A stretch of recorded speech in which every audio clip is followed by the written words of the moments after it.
Jim, are the guys on the hills of, all right, well, here, obviously factor in. Our final thing today, brought to you by our friends at Champy's World Famous Fried Chicken. They bring you the final hour of the show every day, champy'schicken.com, Highway 119 in Alabaster. Go by and see Sterling and the crew and just flat out enjoy the best in Southern cooking. In-house made sides, in-house made desserts, the hand-cut chicken fingers, the cooked-to-order, brined overnight, juicy to the bone fried chicken. It's all right there. Champy's Chicken, great happy hour and perfect for date night, destination location. Champy's Chicken, Highway 119 in Alabaster. We leave you with this good guy thought. Dan Lanning at Oregon. I did not know this about Dan Lanning, but his wife, Sophia, survived a bone marrow cancer diagnosis. And Dan Lanning said that's when he changed, as I was reading online today, he changed his way of coaching, where he put his family a little further up the pecking order than it was maybe before that happened. 3 kids, I believe, and they live out in, of course, Eugene now. And Dan Lanning, during this downtime, is jumping on Cameo, where you can reach out to Dan Lanning and get him to basically give you a specialized greeting or a message or anything you want. And he's donating 100% of his Cameo earnings to the Sam Day Foundation that benefits childhood cancer research. His goal is $50,000. I will be shocked if he doesn't triple that. Oh, yeah, because some corporation that's I'm not necessarily just Nike, but a big Oregon supporter will probably jump in and make a big donation in his name. Yeah. This is why you have to read deeper, and you can't just read the headlines like I occasionally do. The first tweet on this I saw simply said, Dan Lanning available on Cameo, and I was like, you got to be kidding me. First of all, what's he making at Oregon? And second of all, what coach has time to do Cameo? Then you read deeper and see why he's doing it, and you're like, oh, okay, this is actually a really cool story. So $175 per video is what he's charging, 100% of that going to the Sam Day Foundation as he does really cool for charity. So I thought that was pretty cool. Dan Lanning, maybe a different side than you see. Yeah, and while you're on that, I think we should note our good buddy Charles Barkley, who we've always known as being very, very generous. It was announced that he's donated $25,000 the week of the Regents tradition, which the main beneficiary is Children's of Alabama, the Children's Hospital here. And Charles himself has donated $25,000 to that. So a lot gets talked about Charles. We try to tell you how generous he is because we have seen him do it both publicly and privately. We've seen him do amazingly generous things financially and with his time privately that we've never even brought up. But this one was public, but it still needs to be mentioned. He did that because he usually donates his time to a couple of the functions, Regents Tradition Week, but because of the weather delay, had to bow out of the Pro-Am. And so he wrote them a $25,000 check saying, listen, the rain has screwed us up here in our scheduling. I can't be there for the Pro-Am, but here's $25,000 instead. Which, that's the definition of Charles Barkley. If you asked me to define Charles, I would say that's who he is right there. That's basically $50,000. Wait, nope, it's too much. That's basically $5,000 an hour for the 5 hours he would have been on the golf course. For that Pro-Am. Charles' time's worth a lot. That check from ESPN and Turner over the years is pretty big. He hated that he couldn't be there, as he always is for that event, and always has been. And that's it. That's our show this week. Lance is back on Monday, and we hope you are too. 9 a.m. Central Time for the live show at your convenience on any of the video and audio. Hoodies and Next Round hats are all in one place. NextRound.store. Find your favorite piece of gear from your favorite show and put it in your rotation. You never know. You might be in one of our videos showing Next Round gear being worn all over the world. Find all your favorite Next Round gear by visiting NextRound.store. Place an order for you and that big Next Round fan in your life at NextRound.store. Look your best at work, at school, at the stadium, or anywhere you go wearing Next Round gear from NextRound.store. From driveways to interstates, accidents happen fast. The insurance company's response? Here's our offer. Take it or leave it. Leave it. Call Alexander Shinara Trial Attorneys. Over 250,000 clients. And no, they don't accept lowball offers. They fight, they win. Over $2 billion recovered. Call now for a free consultation. 659-777-7777 or alexwins.law. Physical office location, Birmingham. Jim Dunaway, Lance Taylor, Ryan Brown. The Next Round, presented by Bud Light, is on now. Live show back with you on a Monday, and for the first time in 2 weeks, we don't have the dummy sitting in the middle chair there. It was Next Round gear for about a week. Brown was there for about a week, but now Lance is back in here now. Which one was the dummy? The Next Round gear I'm or just me? saying for 2 weeks, but now Lance is back here. Welcome back, man. How was Europe? It was great. It was a lot of fun.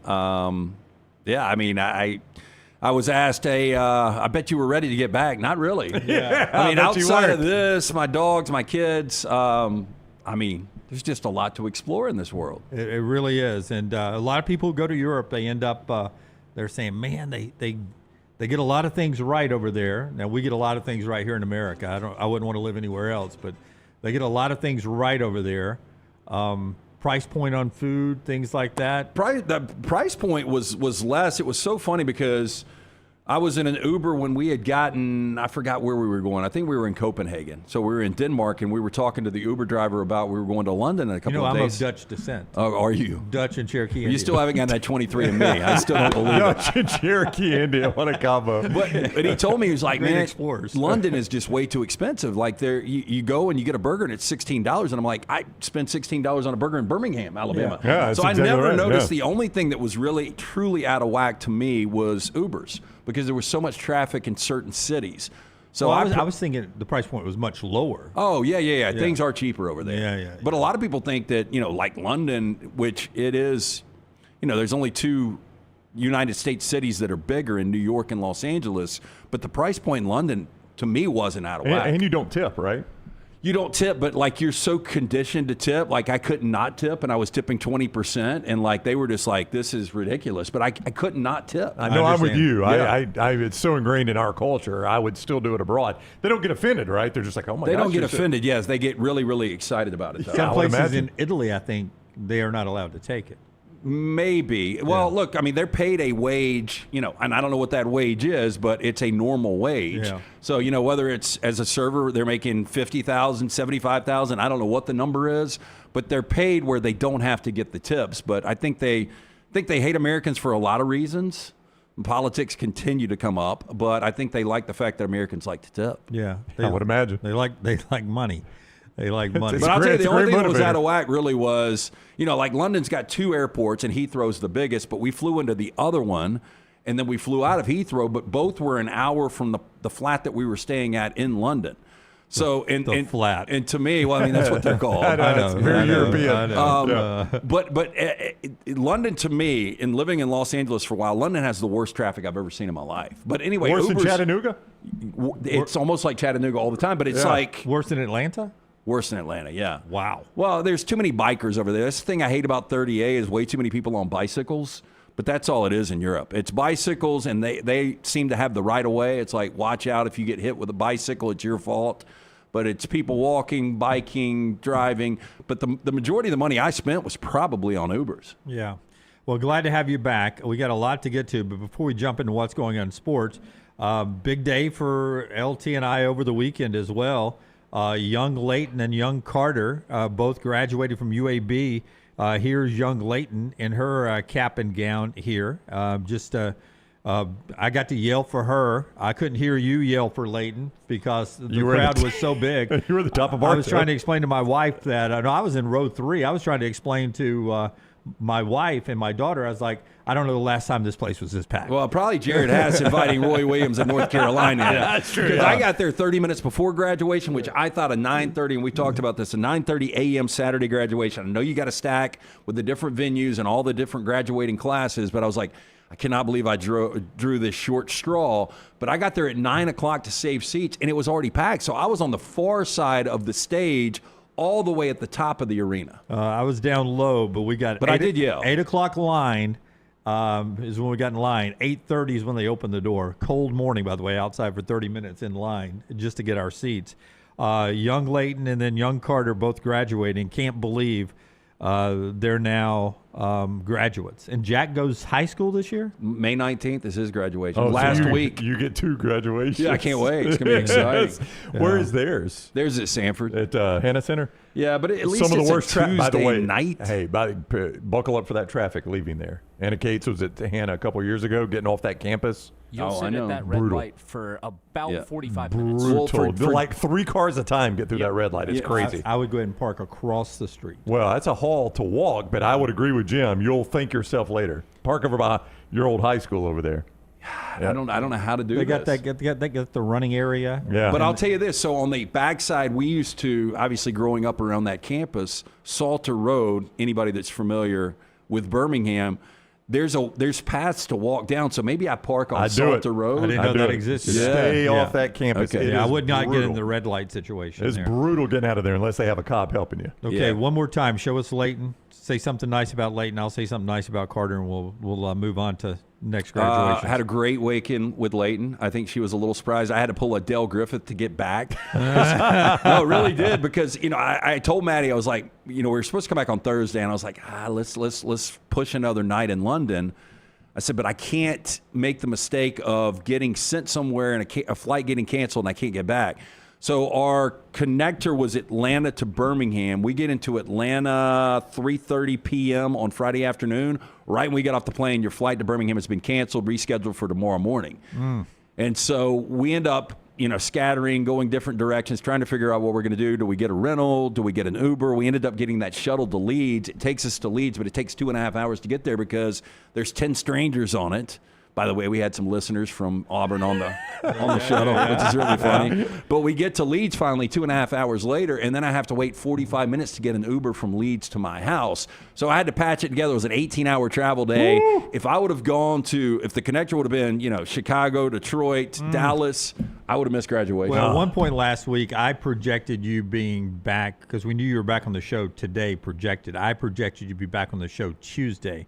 Then the next day, I was reminded when I remembered that Carter was graduating, that Leighton was graduating. I was like, well, nix that. Because I knew You're probably right. I knew you'd be having a good time Yeah. in Europe. And while you're over there, the biggest expense is getting over there and there. back. Yeah. So I figured you would just stay a couple of extra. I thought it was going to turn into the Floribama, actually. I can join the show Tuesday or Wednesday if you From want Germany. to remotely. Well, we went from a 7-day cruise to we ended up being over there for 13 total days. So it did push a little bit That's the further. way to But do it. You're like already you over said, there. you're there, and there's Yeah. so many different places to explore. And really going from country to country is like going from Birmingham to Atlanta. You've got little bitty.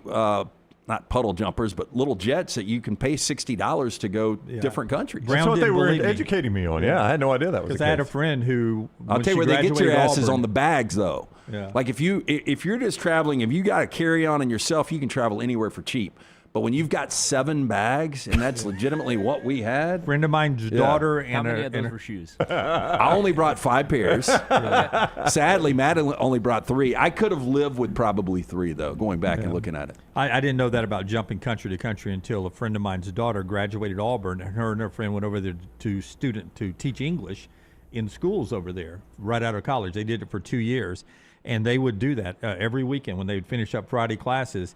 They would have a flight, pack a dress, bikini, and they'd jump to another city, another country. And while they were there for 2 years, they saw everything. Yeah, I mean that is the accessibility of everything over there is pretty awesome. Yeah, shout out Bailey Drew. All right, let's get to. Oh, but by the way, I was told, Leighton did graduate, and congratulations to Carter. I don't know what his plans are, but now she's like 3 more years of college, and now she's talking about masters, and I'm like, you just got off the tit. Like, right. like, how's this happening? Yeah. I've got alimony and child support wrapped up this August, and she wants to go get her master's. Yeah, give me Carter's picture again, because Carter he was ready to be out of school.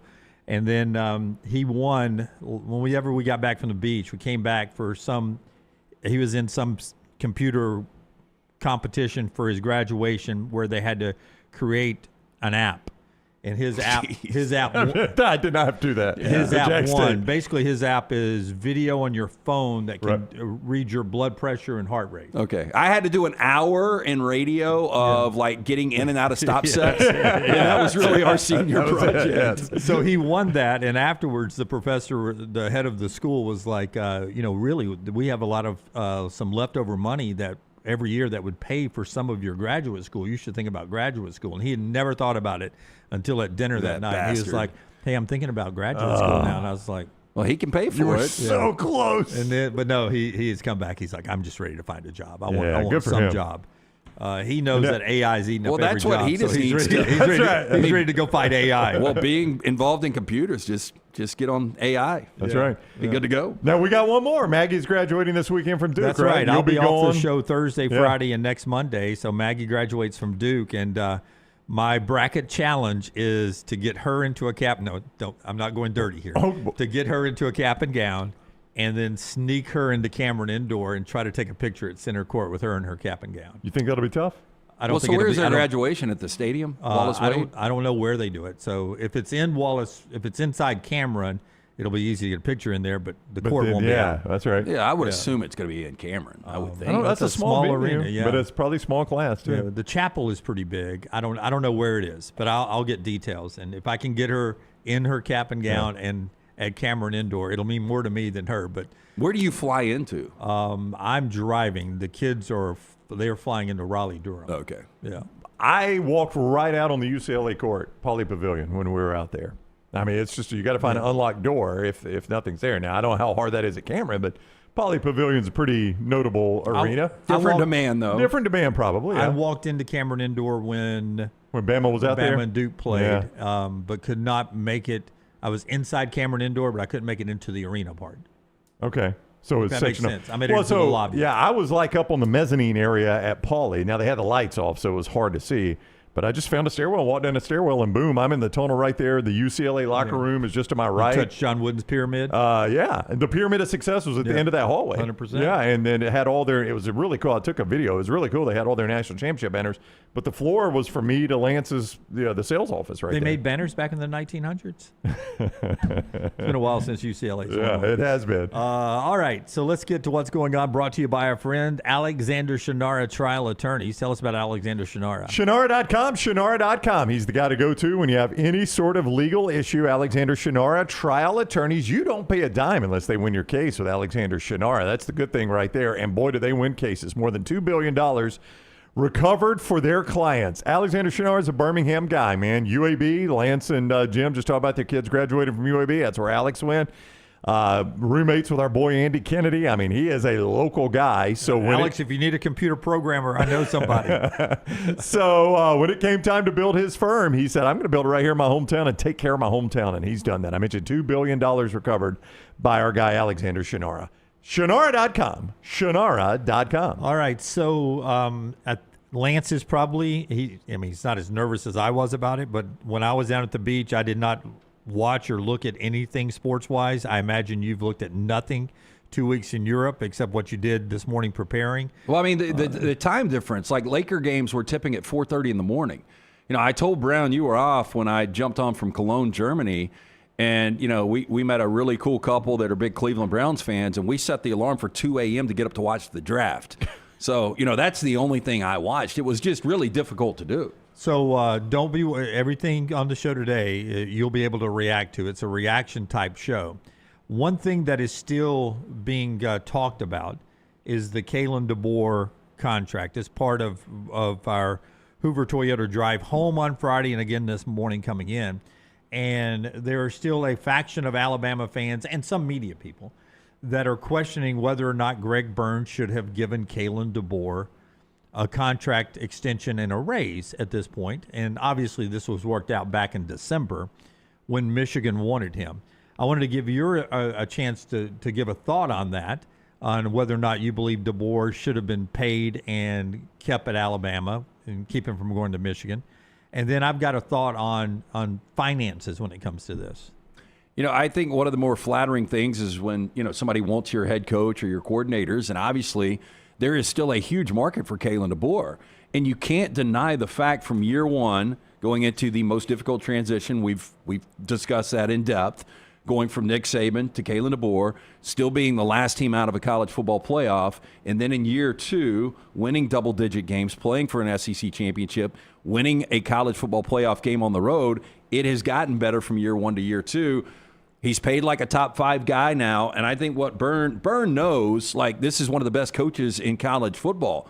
Whoever we get after him, the results might be better, but on paper, the best option right now for this program is Kalen DeBoer.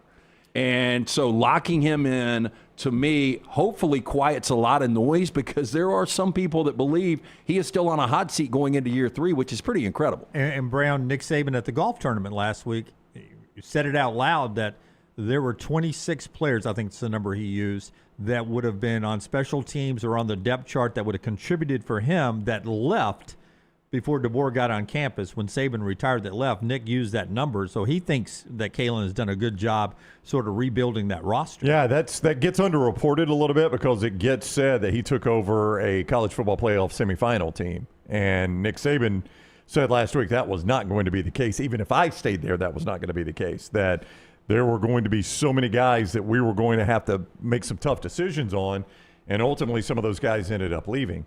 But we've all talked about it. I mean, the best way to get a raise is your employer not wanting to have to replace you, fearing that you're going to leave and not wanting to have to replace you.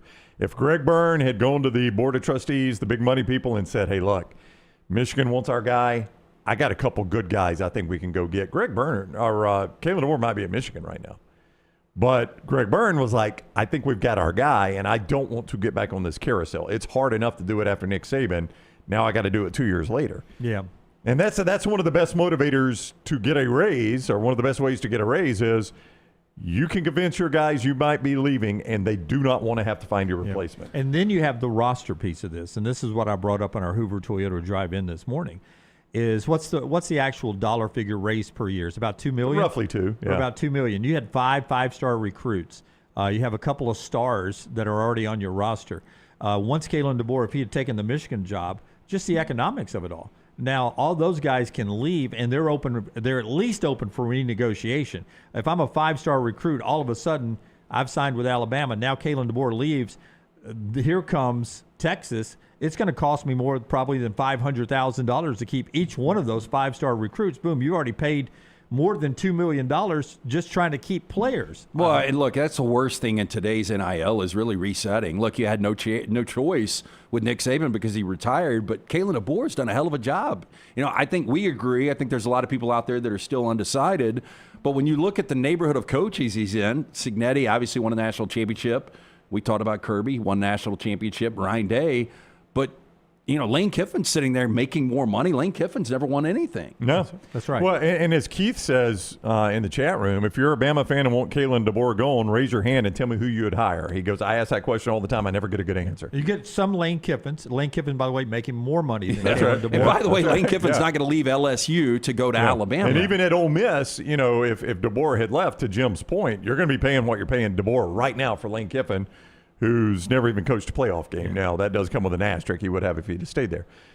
But, you know, you hear a lot of Dan Lanning. Well, Dan Lanning may never leave Oregon. I don't know. Maybe an Alabama job could convince him to, but that is far from a guarantee. You hear a lot of D'Amico Ryans. D'Amico Ryans, I don't think he'll ever coach anywhere but the NFL. He's never going to be a college head coach. And the Dan He'll Lanning always have thing, an NFL job. Yeah, if it didn't work out at Houston, D'Amico Ryans would be unemployed for about 2 seconds. Well, and the Dan Lanning thing, I mean, match up the resumes, and we saw the head-to-heads. Yeah. Like, I don't understand what Alabama fans want right now. Like, if you have a complete implosion and you go 8-4, 7-5, then, you know, you can start to have some questions. But when you go from year 1 to year 2 in a better situation, and back to a point we really don't bring up that you said with Saban, 26 contributors gone immediately, and having to revamp that roster and following the greatest to ever do it is such a difficult task. What do you think is a bigger crapshoot? Because that's what it's being called in the chat room, is a crapshoot, hiring head coaches. Bigger crapshoot, drafting a first-round quarterback in the NFL or hiring a major college football coach? Okay, let's think about that a little bit. Hoover Toyota, our drive-in and drive homes on Friday and Saturday, Friday and Monday. You can see those on our social media platforms at Next Round Live.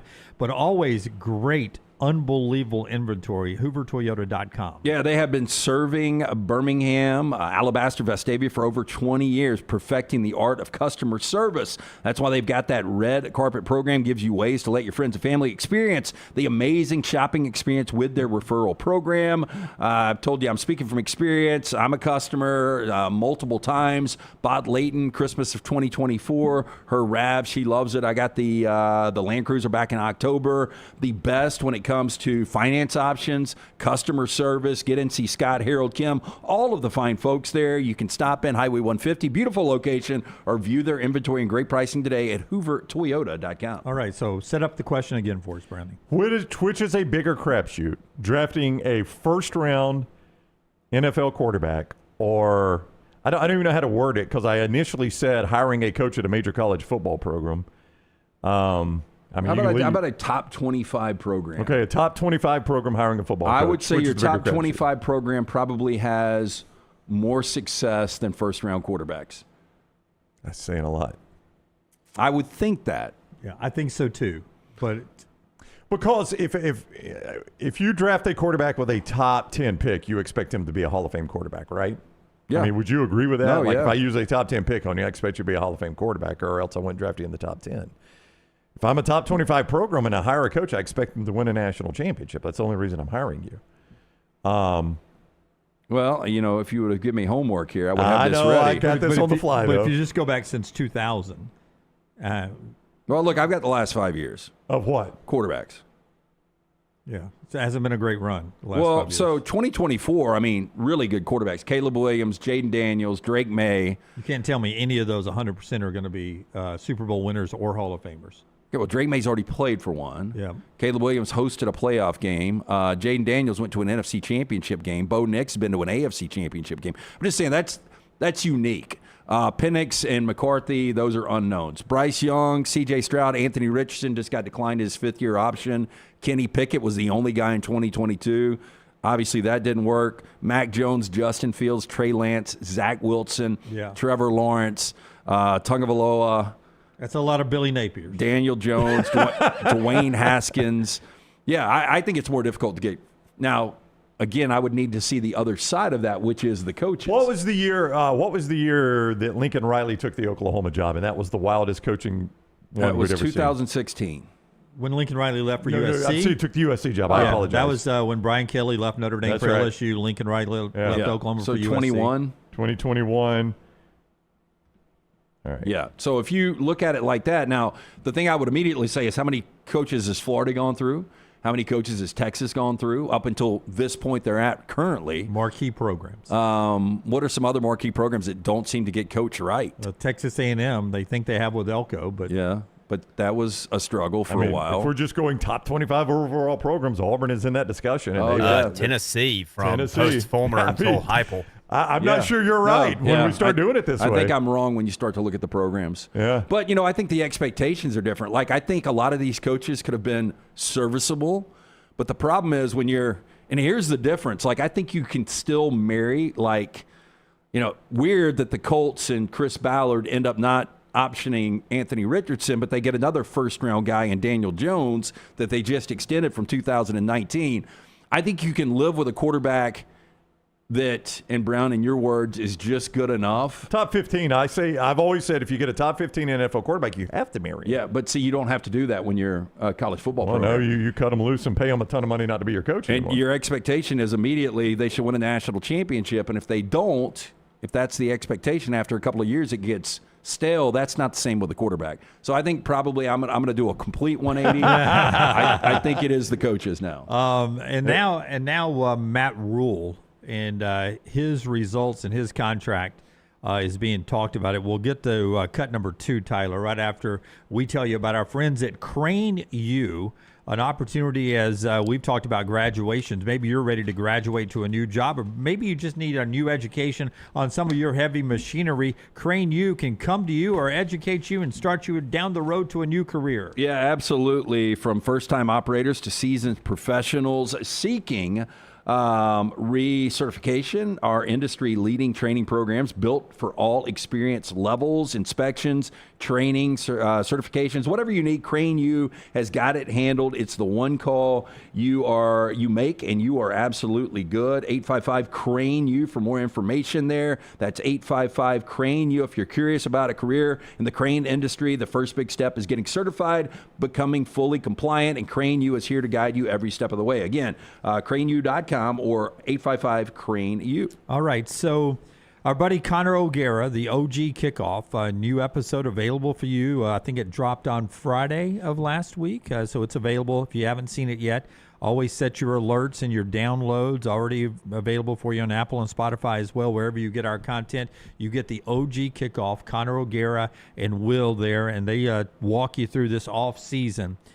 And Matt Rule and his contract numbers, Connor used to do this with Jimbo Fisher and other coaches that had huge buyouts. Connor says Matt Rule's contract numbers will scare you. Yeah, I have a notepad, Will. Read it and weep right there. I'm going to read the terms for those who are not watching this. For audio-only crowd, I got you. Don't worry. We're going to get there. This is bad. If you want to fire Matt Rule at the end of 2026, $63.36 million. You want to fire him at the end of 2027. I got you. $54 million. Just a little bit more than that. 2028, you're like, you know what? It's just not working out. You still can't beat a top 25 team. No big deal. It's $44 million. All right, that's fine. Whatever. We're going to be with our coach for the end of the decade, maybe. You want to fire him at the end of 2029. You want to start new in the 2030s. Okay, good luck. You're going to be paying $33.2 million. How about 2030? You know, that's kind of winding down a little bit. $21.96 million. That is still Gus Malzahn Auburn buyout money that we are talking here. This contract is ridiculous. That's Matt Rule's contract now at Nebraska, and those buyout numbers sort of reflect the Kalen DeBoer buyout numbers now in Tuscaloosa. Which is, I think, 75% remaining. Is that right? Yeah. Or 90% remaining, whatever it is. After 1 year, it's $67 million, but right now it's more than $67 million if you fired him before. It drops every day because it's a percentage of what's remaining, and he gets paid, every day, obviously. I would feel really confident in saying Nebraska just isn't going to be able to get it done if it wasn't for Cignetti in Indiana. Because that really doesn't make any sense, right? Yeah, I think that's doesn't. the one thing, we had Luganville years ago telling us, Nebraska is not the same kind of job. It's hard to recruit there. They don't have the scholarship situation they had in the past. But I think when you start looking at it now, everybody's going to point to Indiana. He hasn't done a bad job at Nebraska, 5-7, 7-6, 7-6. He loses all these tight games. They don't have a top 25 win in forever, which is just insane to think about. But it does seem a lot different. Temple was Temple, did a great job there based on their expectations. Baylor got better each and every year over 3 years. Carolina was a disaster in the NFL. I don't know. We love Matt Rule. Nebraska is a difficult job, but again, if Indiana can do it, why can't you do it in Nebraska? We always talk. He's got to be 5-0, but they host Indiana and they're at Oregon in back-to-back weeks. So a coach on a hot seat can change the narrative or fuel the narrative in those 2 weeks, right? Because you open with Ohio, Bowling Green, North Dakota, all at home, at Michigan State, Maryland at home. If he's not 5-0 there, the fire is hotter than you can stand. But Dylan Raiola he was supposed to be the quarterback that would take them to the next level. That's right. He's no longer there. No, he's at Oregon, who they play Saturday, October 17th. He won't even be playing. Probably. No, he'll be backing up at Oregon. Backup quarterback at Oregon is going to be a much better option than Matt Rule and Nebraska have on the field. It's just, Jim, I don't know, how do you one of the hardest things to do is when the narrative is having you on the hot seat as a major college coach is changing that narrative. It is really hard to do that. I always said that. Once that boulder starts rolling down the hill, name the coaches that have been able to turn it around. Tommy Tuberville actually did it. It required an undefeated season where they were a sympathetic figure because they didn't win the national championship, but he still ultimately got fired. But he just delayed the firing. Yeah, or retired, whatever he did. Yeah, whatever you want to say at the end of 2008. Really, it happened quickly. Yeah. Who has gotten completely away from the firing? You'll have to give me a minute. Dabo tells famously the story that he was going to the AD thinking he was getting fired. That's a good example. But it was very unique in the fact that the way he got that job. Well, yeah, he got it as an interim. Had coached, I think, 3 full seasons.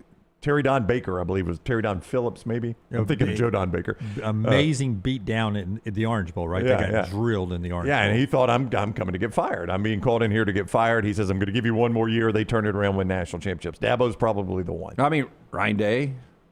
I mean, was he ever really getting fired, though? Again, the Cleveland fans we were with this past week, they were convinced that he was getting fired if they don't win the national championship. I think that was a real thing. Yeah. I mean, it's stupid. It's kind of like what you've got going on right now with Alabama and Kalen DeBoer. So you get upset on your home field by Michigan, embarrassing finish to that game. You go to the playoffs, you lose at home to Tennessee, then he gets fired. That would have been the way he gets fired. Maybe so. And so I would assume that he's going to survive. But again, if they go 2 more years without a national championship, it's going to be a Kirby Smart situation. But now, ask me the coaches where the boulders started rolling down the hill and they never recovered. We don't have enough time left in the show. No, I mean, it's everybody. Yeah. I can't come up with. Very rarely can I come up with one who stopped it and ended up staying there a long time and making it work. But, there were two, and these are completely different programs. But, there was a minute Clark Lee, like, is this going to work out at Vanderbilt? You don't want to reset. You hang on long enough, and you see what Clark Lee's doing. Same with Tony Elliott in Virginia. Yeah, most of the time, though, the water finds its level. Like Mike DeBoe's tried it in this state. He was on his way to getting fired. They win the SEC championship out of absolutely nowhere. But then he eventually gets fired. I mean, next year. Yeah, the water is going to find its level again at some point. How about this one? How about Mario Cristobal? Yeah, that's a good one now because he was not doing a lot at Miami, and now he'll be some people's number one team in the country going into the season. Yeah, probably so. But, there was that talk, like, we've spent all this money on NIL. There's no excuses. You're in the ACC, and then they go from probably not making the college football playoff to getting in and playing for a national championship. So he seems like he's got it back on track. Yeah, very interesting. A little college football to start things off. We've got more coming up. Josh Pate with an interesting question on his podcast this week. We appreciate Josh being with us last week, but he asked a great question that we'll ask you when we come back on the show, that's being brought to you today by a couple of great sponsors. One of them is our friends at Kalshi. You can take positions on NBA action tonight.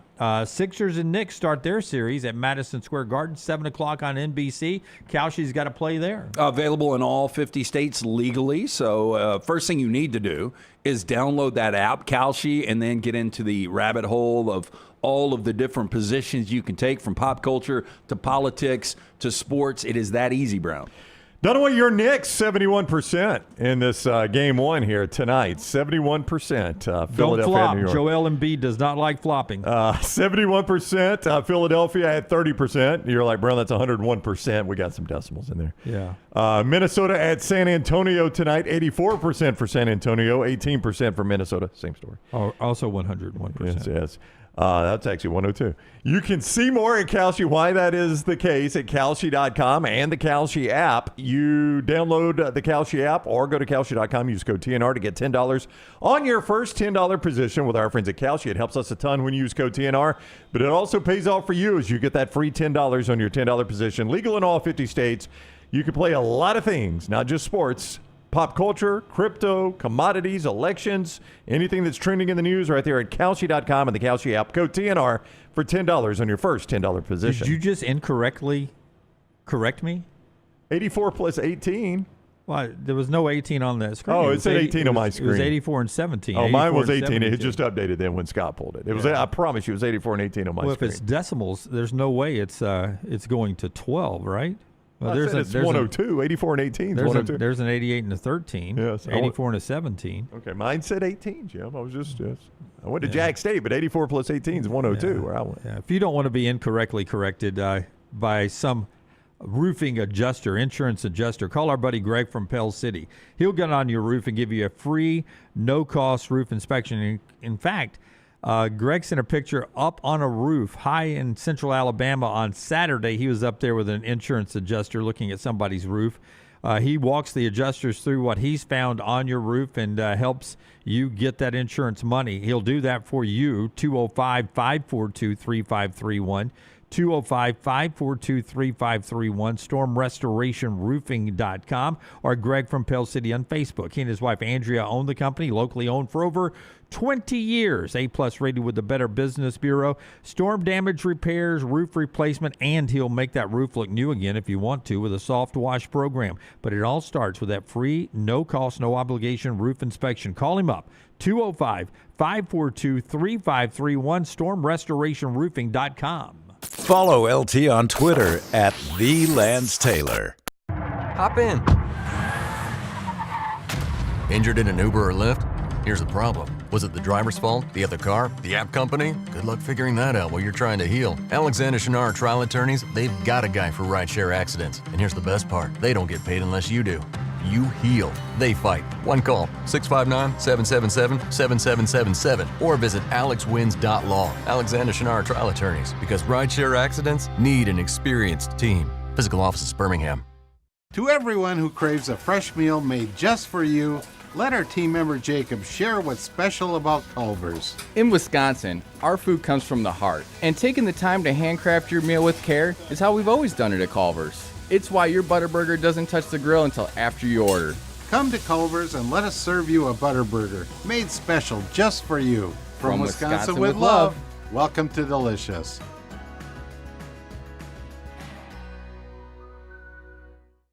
At Central State Bank, we are large enough to serve you and small enough to know you. Manage your money with ease, whether it's mobile banking, hassle-free checking, competitive loans, business solutions, or personalized financial advice. We're your hometown bank with big-time service. Visit us today and experience banking made simple, because at Central State Bank, you come first. Member FDIC.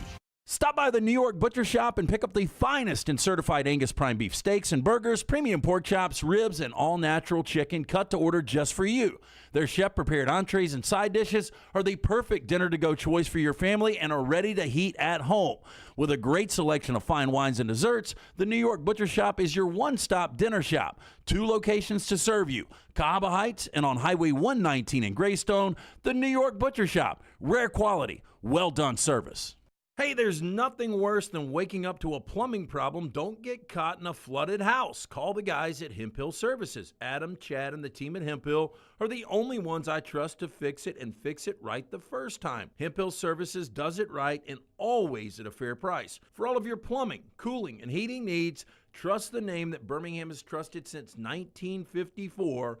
That is Hemp Hill Services. Call now, 205-229-2090. That's 205-229-2090. Hey, Lance Taylor from the Next Round to tell you about one of our favorite places for breakfast, lunch, and dinner. That is Hamburger Heaven since 1982. Hamburger Heaven has been serving Birmingham's best hamburgers, cheeseburgers, French fries, hand-spun milkshakes, and sandwiches made fresh to order. All of their ingredients are fresh and prepared daily. This includes their beef, always fresh, never frozen, hand-pattied each and every day. For breakfast, lunch, or dinner, visit any of the 4 locations, Highway 280, Irondale, Gardendale, and Homewood. Remember the name Way to Wellness if you're battling weight loss in your life. I'm Jim Dunaway from the Next Round. There was a time I was over 216 pounds until Way to Wellness helped me lose 45 pounds, and now for over 2 years, they've helped me keep that weight off. Here's their website, aplanforme.com, aplanforme.com. That's a great name for a website because there's no cookie-cutter plan. Everything is designed specifically for you. No contract, no sign-up fees, and your first consultation is free at Way to Wellness. Birmingham, it's official. The FIFA World Cup Trophy Tour by Coca-Cola is coming to town. On Thursday, May 7th, head to Uptown from 2 to 6 for your chance to get a free photo with the iconic FIFA World Cup original trophy. It's a once-in-a-lifetime moment for fans of all ages. Again, Thursday, May 7th at Uptown from 2 to 6. Your chance to get the free photo with the iconic FIFA World Cup original trophy. The FIFA World Cup Trophy Tour by Coca-Cola, because fan work is thirsty work.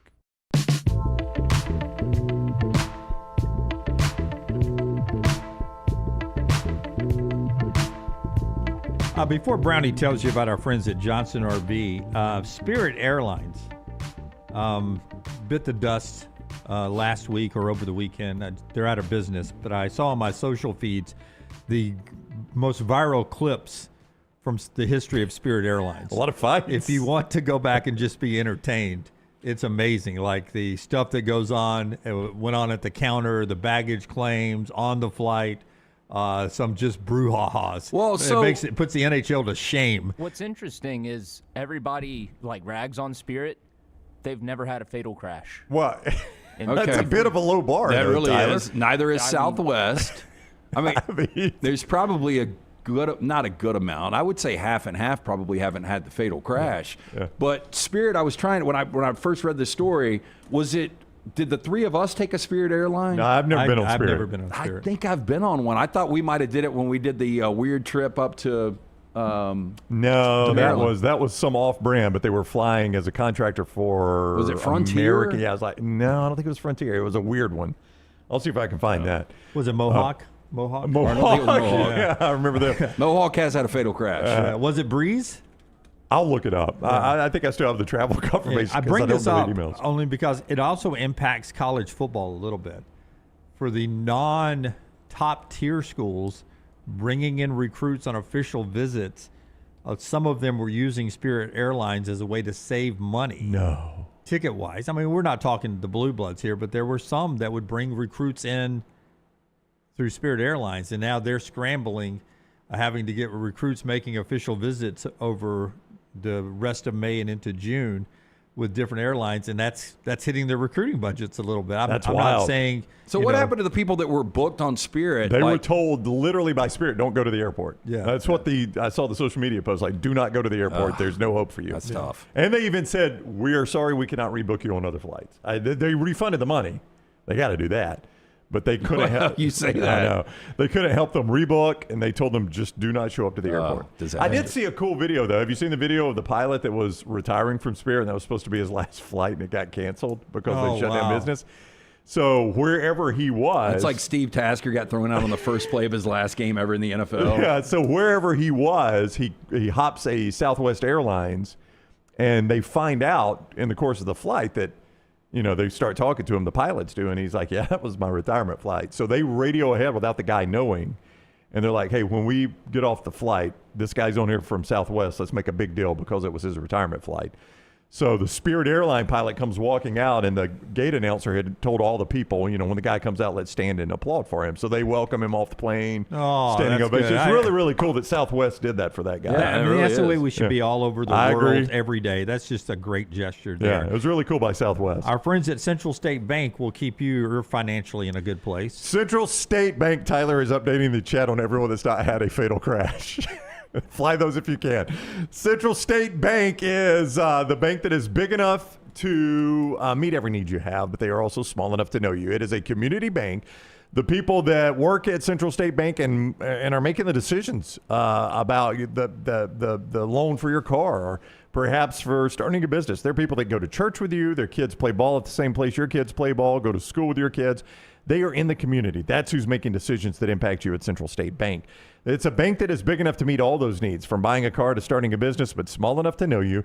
Rooted in community, Central State Bank, member FDIC. So when I used to fly Southwest a lot, that was one of the things that was good that they had never had one, but I played the do factor a lot. Like sooner or later, you got to have one, right? According to Google, they've had multiple. Southwest? It's an argument. The Google's incorrect. I've always heard They've never one. had a flight go down. Now, Qantas for a while did not either, and I think that got the numbers. Yeah, I mean, if somebody had having a massive heart attack in a flight, that might be different, but I'm talking about from mechanical or pilot error. 1380 was the first passenger fatality due to an accident in the airline's history. But that's not a Another crash. incident in 2005 involved a fatal runway overrun that killed a child on the ground. Oh, God. But On the the ground. 2018 one was an engine failure at 32,000 feet, causing debris to shatter a window, and one lady got sucked out. She got sucked out. Oh, Yeah. you don't see that. That was So not arguably Southwest. Worse than a crash. That was not Southwest. Yeah, That that's was- no. Okay, fact check me then. Yeah, I'm just telling you it wasn't. I've got the information right What here. kind of PTSD do you have? No, from, you never like unsee the, that, The person sitting next to you know, gets you sucked never out. unsee that. I never have my seatbelt on either when we're flying. That that's shit's not gonna off, and that's probably. Yeah. I guess she didn't either. No, she did. The whole seat went out. The whole seat went out. Yeah, the pressure change is so great that it'll suck out pretty much anything. Okay. The seatbelt is just a formality. So she didn't land softly in the seat. No, I wouldn't think so. So Josh Pate asked this question last night, and I want to ask you guys. The best, I'm giving you a 10-year window to slide it. The best era of college football for you in your mind, what was the best era? When college football, this is the way Josh phrased it, when college football was the golden era of college football, what 10-year period is that for you? It doesn't have to start in the beginning and the end of a decade. You can slide 10 years. What was the golden era of college football? I would say, and I'm not going to say now because of NIL and, the salaries are getting a little ridiculous. I love the parity now. Now, we'll see how much parity there is moving forward. But I would go like 85 to 95. I was going to point out to you that 95 to 2005, which covers 11 seasons, that was 11 different national champions. Well, then I'll go with that. I like the parity. But I go back to, when Nebraska, Oklahoma was a great rivalry, Florida State, Tennessee, Florida. I mean, there were just great in-season rivalries that you had, and it seemed like it was a lot less predictable. I think for Alabama fans, obviously the Saban, pick a decade in there. Yeah, they're going like that. For me, I wrote 2007 to 2017. Yeah, I thought it was so boring. I thought college football, obviously, like my Saturdays were 100% immersed on the couch or going to games, but it was so predictable at the end of the year. We knew there was 2 or 3 teams, and that was it. Yeah, it was Alabama, Clemson, Ohio State, LSU would factor in occasionally. Georgia got there. Eventually knocked LSU out of the way. For people my age growing up, before Saban, if you were an Alabama fan, a lot of people went to 70s, right? If you were an Auburn fan, a lot of people went to Pat Dye's 80s, right, where they won 4 SEC championships. But I think I'd love to hear yours, Brown, because I know you used to love that Saturday night game on ESPN with Gottfried and Franklin. It was so good. I mean, it was so good. And see, I can't say the 70s when I grew up because we had 1, maybe 2 college football games every Saturday. Yep, yeah. So that was not the golden era of college football. But there was something about the theater of the mind that you weren't watching a game that was an upset. Now, here's what sucked. Here's what sucked about it. Is I can vividly remember watching an ABC game. Now, the Youngs, you have to understand this. ABC didn't always give you a national game. It seemed like ABC would have an early national game and the 2:30 was regional or something like that, or vice versa. And you would watch an ABC game one weekend and it would be like, all right, next weekend, don't forget Ohio State visits Michigan State. That's a top 25 battle. Out west, USC is playing host to Arizona State in the top 25. Those of you in the South and the East, you'll get NC State and Georgia Tech. And you're like, and then why is that the game we have to get? And then somewhere it would be like, and don't forget Hofstra takes on Penn. I'm like, why did we're in Birmingham, Alabama, and 3340, ABC 3340 has given us NC State and Georgia Tech. I know it's not their choice. They would gladly take it in those other games. Yeah. Well, it was Fox 6 back then. Yeah, but you know what I'm saying? Regionalized sucked in a way, but there was also that theater of the mind. Like, I'm watching a game, but there's this other game playing that I can't access, but there's an upset in the making, and I am just hanging on every score update to find out how it turns out. Pate said the 96 to 2005, that 10-year 95-2005 was his golden era. I think that works out. That was the golden era of college football to him. I think that also works out when he was a child and teenager. You know what I mean? A lot of people like to go back to that being the golden era. Yeah, I think I'm going to go 98 to 2008. And reason being, when you had in 1990, looking at this, 4 different teams claimed national championships. Once we got to 98 with the BCS, at least you had a clear-cut national champion, at least for the most part. That's right. So, at that point you had the ESPN game plan, so you could watch all the games if you wanted to pay the $70 or whatever. So I had the accessibility of all the games, and we had a clear-cut national champion. So I'll start at 98. And from those years, you went Tennessee, Florida State, I'm doing the national champions, Oklahoma, Miami, Ohio State, first 5 years different, then LSU 6 years, then USC 7, Texas 8, Florida 9, LSU, well, that's a repeat, but 9 straight different champions. I think so. I'll go with those years. I think people our age, there are 2 national championships in that window you're always going to remember for different reasons. One was the Ohio State over Miami because it was an extremely controversial call at the end of the game. In 2002. And everybody that is our age remembers watching that, and you're like, you had a position one way or the other. You either wanted Miami to lose the game and you liked the fact that it was a controversial call, or you're like, I mean, I don't like Miami any more than the next guy, but they got screwed right there. And then the other one, of course, for a different reason, was USC and Texas. I think if you take partisanship out of it, this is my favorite team, whatever, most anyone our age is going to say, yeah, the best game I ever watched was that USC-Texas national championship game in the Rose Bowl. Another point off of what LT just said and why Josh Pate basically said the same era that LT is talking about after Lance tells you about our friends at lanceslock.com and Hemphill Services. Great day yesterday. 5-1 or 6-1. I forgot what the number was.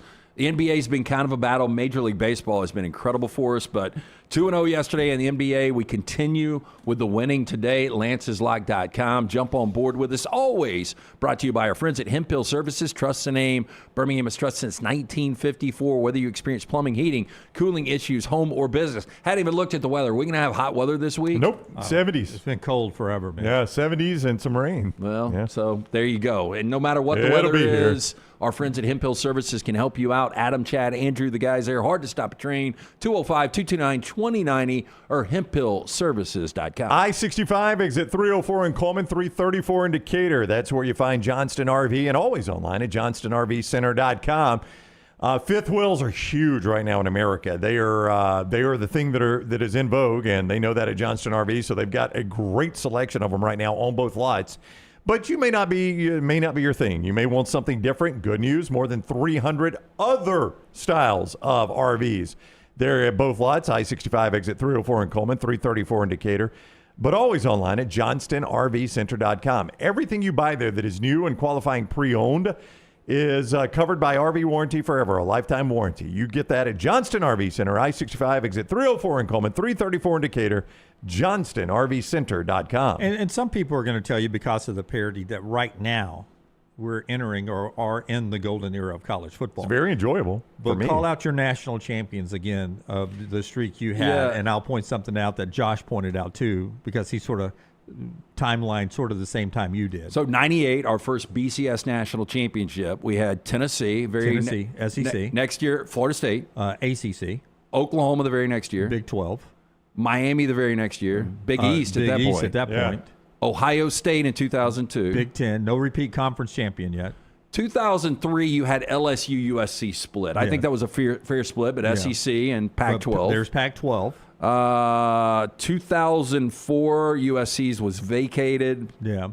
2005, they won it on the field. Texas, Big 12. Yeah.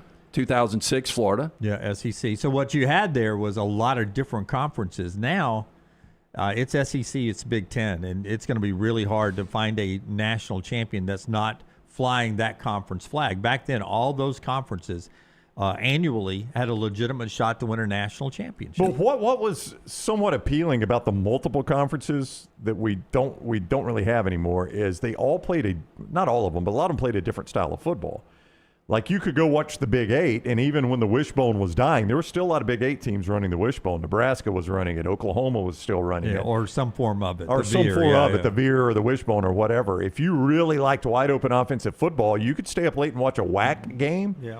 Every team in that conference was throwing it all over the field. The Pac-12 was somewhat the same way, late night, or Pac-10 back then, late-night football. So the conferences had their own identity, and we have lost a little bit of that. Yeah, I football. do think every 5 or 6 years, somebody from the Big 12 or the ACC will pop up. I'm sure you guys talked about the private capital deal, the 5-year deal with the Big 12 last week. But I see a lot of schools like Iowa State, maybe going all in on 1 year. Like, they're never going to be able to balance this thing out when you've got – what the Big Ten split, almost $100 million a team last year? Yeah, exactly. Yeah, I mean, that's crazy. $76.1 million a team last year. Save that programs not in the SEC Big Ten thought for the top of the hour here. One more thing before we get to our viewing menu today.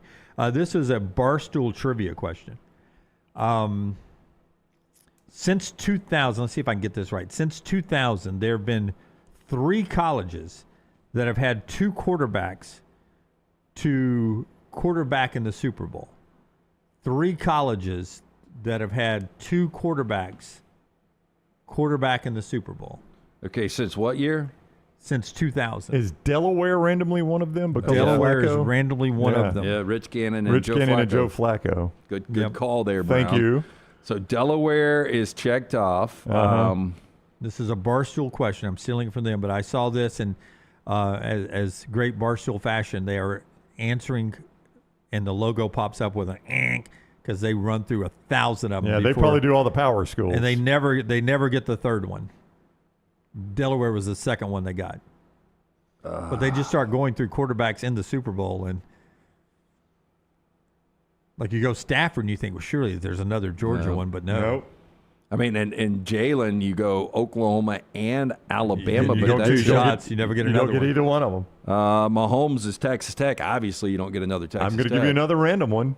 California. Cal. Yeah. Aaron Rodgers and Jared Goff. That was the first one they got. I am completely out though now, Lance. I got Cal. I got Cal and Delaware. You got the rest. Oh, I think both of these were losing quarterbacks for this other school.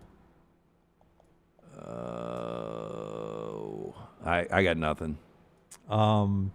Hasselback and Ryan, Boston Boston College. College? Yeah, would have never. Do you gotten see how that. random this is? That it's Yeah. Delaware, Cal, and Boston College. 2 Cal, 2 Delaware, 2 Boston College. Yeah. It's crazy.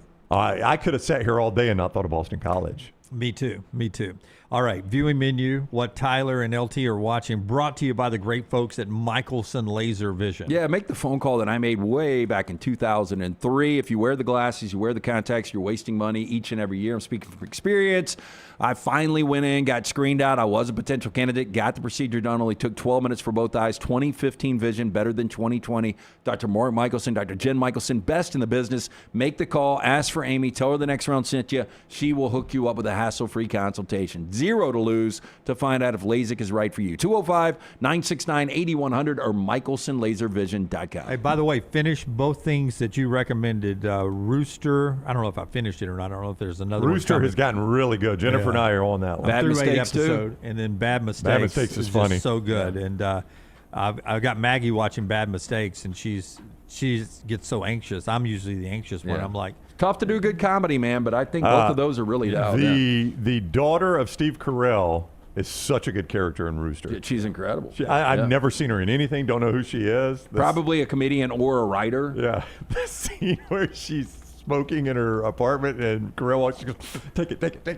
That's such a funny scene. Charlie Clive. I've never seen her in anything. She is really, really good So in Rooster. I started Man on Fire yesterday, the new Netflix, and it is just so freaking over the top. Oh, is it? So And the guy that plays Creasy just doesn't have the charisma. Not that you need charisma as basically a wired killer for the CIA or former CIA. But I don't know if you guys. If you got Denzel's charisma, though. Yeah, it doesn't hurt. Have you guys seen any of it? 7 episodes. I have not. I breezed through 5 of them yesterday, but it's not bad. I have not. Very I average. will tell you that Euphoria, which is their last season. You came up lunch Saturday, by the way. Really? Yeah. I don't know if they do this, and it's not really the content. The cinematography in this year, do they do this for a TV streaming type show? It's almost shot like it's. I know everything's shot in Technicolor or whatever, but it's Technicolor. it's 1937. It's like it's a bright. Just the cinematography and the costuming and the Yeah, they've gone with that color grading since like season 1. Everything is super bright and vivid. this And, one is just through the roof. yeah. How bright and vivid everything is. It's just been really, really well shot. So Leighton asked me at lunch Saturday after graduation, do you think Jim Dunaway's watching season 3 of Euphoria? And then her friends were there, and then it got up, and they were like, wait, how old's this guy? And like he watches Euphoria. Like how uncomfortable is it for him to watch Euphoria? It's crazy, a crazy season. Crazy. yeah, this season's getting pretty wacky. Yeah. I mean, we had what's it called? The wrap, plastic wrap, saran wrap. Yeah. Oof. Chip says. I thought she was gonna die. Yeah, that scene made me that made my stomach turn a little bit. Yeah. It was pretty gross. Yeah. Hey, some pretty good gun shooting in this season though. Oh yeah. Marksman. So you and Tyler have something in common. No idea. Y'all can watch it Euphoria. Watch together. a bunch of teenage girls running around. So yesterday I was at the movies for Screen Unseen, and it ended up being The Sheep Detectives, starring Hugh Jackman. And? Might be one of the best movies I've seen this year. I told you I thought it looked good, didn't I? I told you Friday, just based on the trailer. Animated? No. No, it's live action and CGI. Hugh Jackman plays a shepherd who reads detective stories every night to his flock of sheep. Two of the main sheep are voiced by Julia Louis-Dreyfus and Bryan Cranston. I'm looking at it. So is this like Babe? You remember Babe back in the Yeah, day? a little bit. Babe was great. Yep. It's Babe meets Knives Out.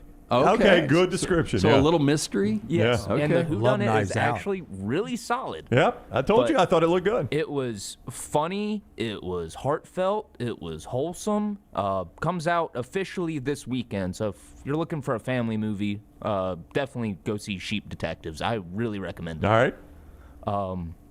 Yeah, I laughed more in the first 5 minutes of this movie than I did the entire runtime of that Theo Von abomination that came out earlier. But there's another screen unseen tonight, and since I had such a good time yesterday, I'm rolling the dice again.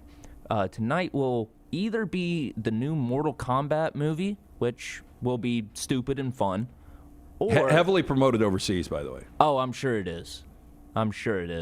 But it will most likely be a movie called Wizard of the Kremlin. In the chaos of post-Soviet Russia, rising KGB officer Vladimir Putin, played by Jude Law, joins forces with master manipulator Vadim Baranov, played by Paul Dano, to reshape life behind the Iron Curtain using violence and deception to change the world forever. Putin and Baranov's reign of chaos begins with lies and corruption and quickly escalates to assassinations, tyranny, and eventually all-out war. It also stars Alicia Vikander, Will Keane, Tom Sturridge, and Jeffrey Wright. So, good cast there. Going to be about a Soviet spin doctor and his influence on Vladimir Putin. Wow. Have you It's ever? a good premise. I like it. Yeah. Have you ever seen Homeland? I have not. Oh, the reason I'm bringing it up is on Netflix now, and so Maddie has never seen it, so we're back. It was good for a little bit. We watched it in real time. Yeah, yeah. And I forgot who the character was that ends up getting The daughter. No, yeah, she's terrible. She's the one that ran us off. No, but I'm talking about there's a character not where something happens to him in like season 4 or 5. I tapped out, but it's really good. Tubi has an incredible new selection of additions to their catalog.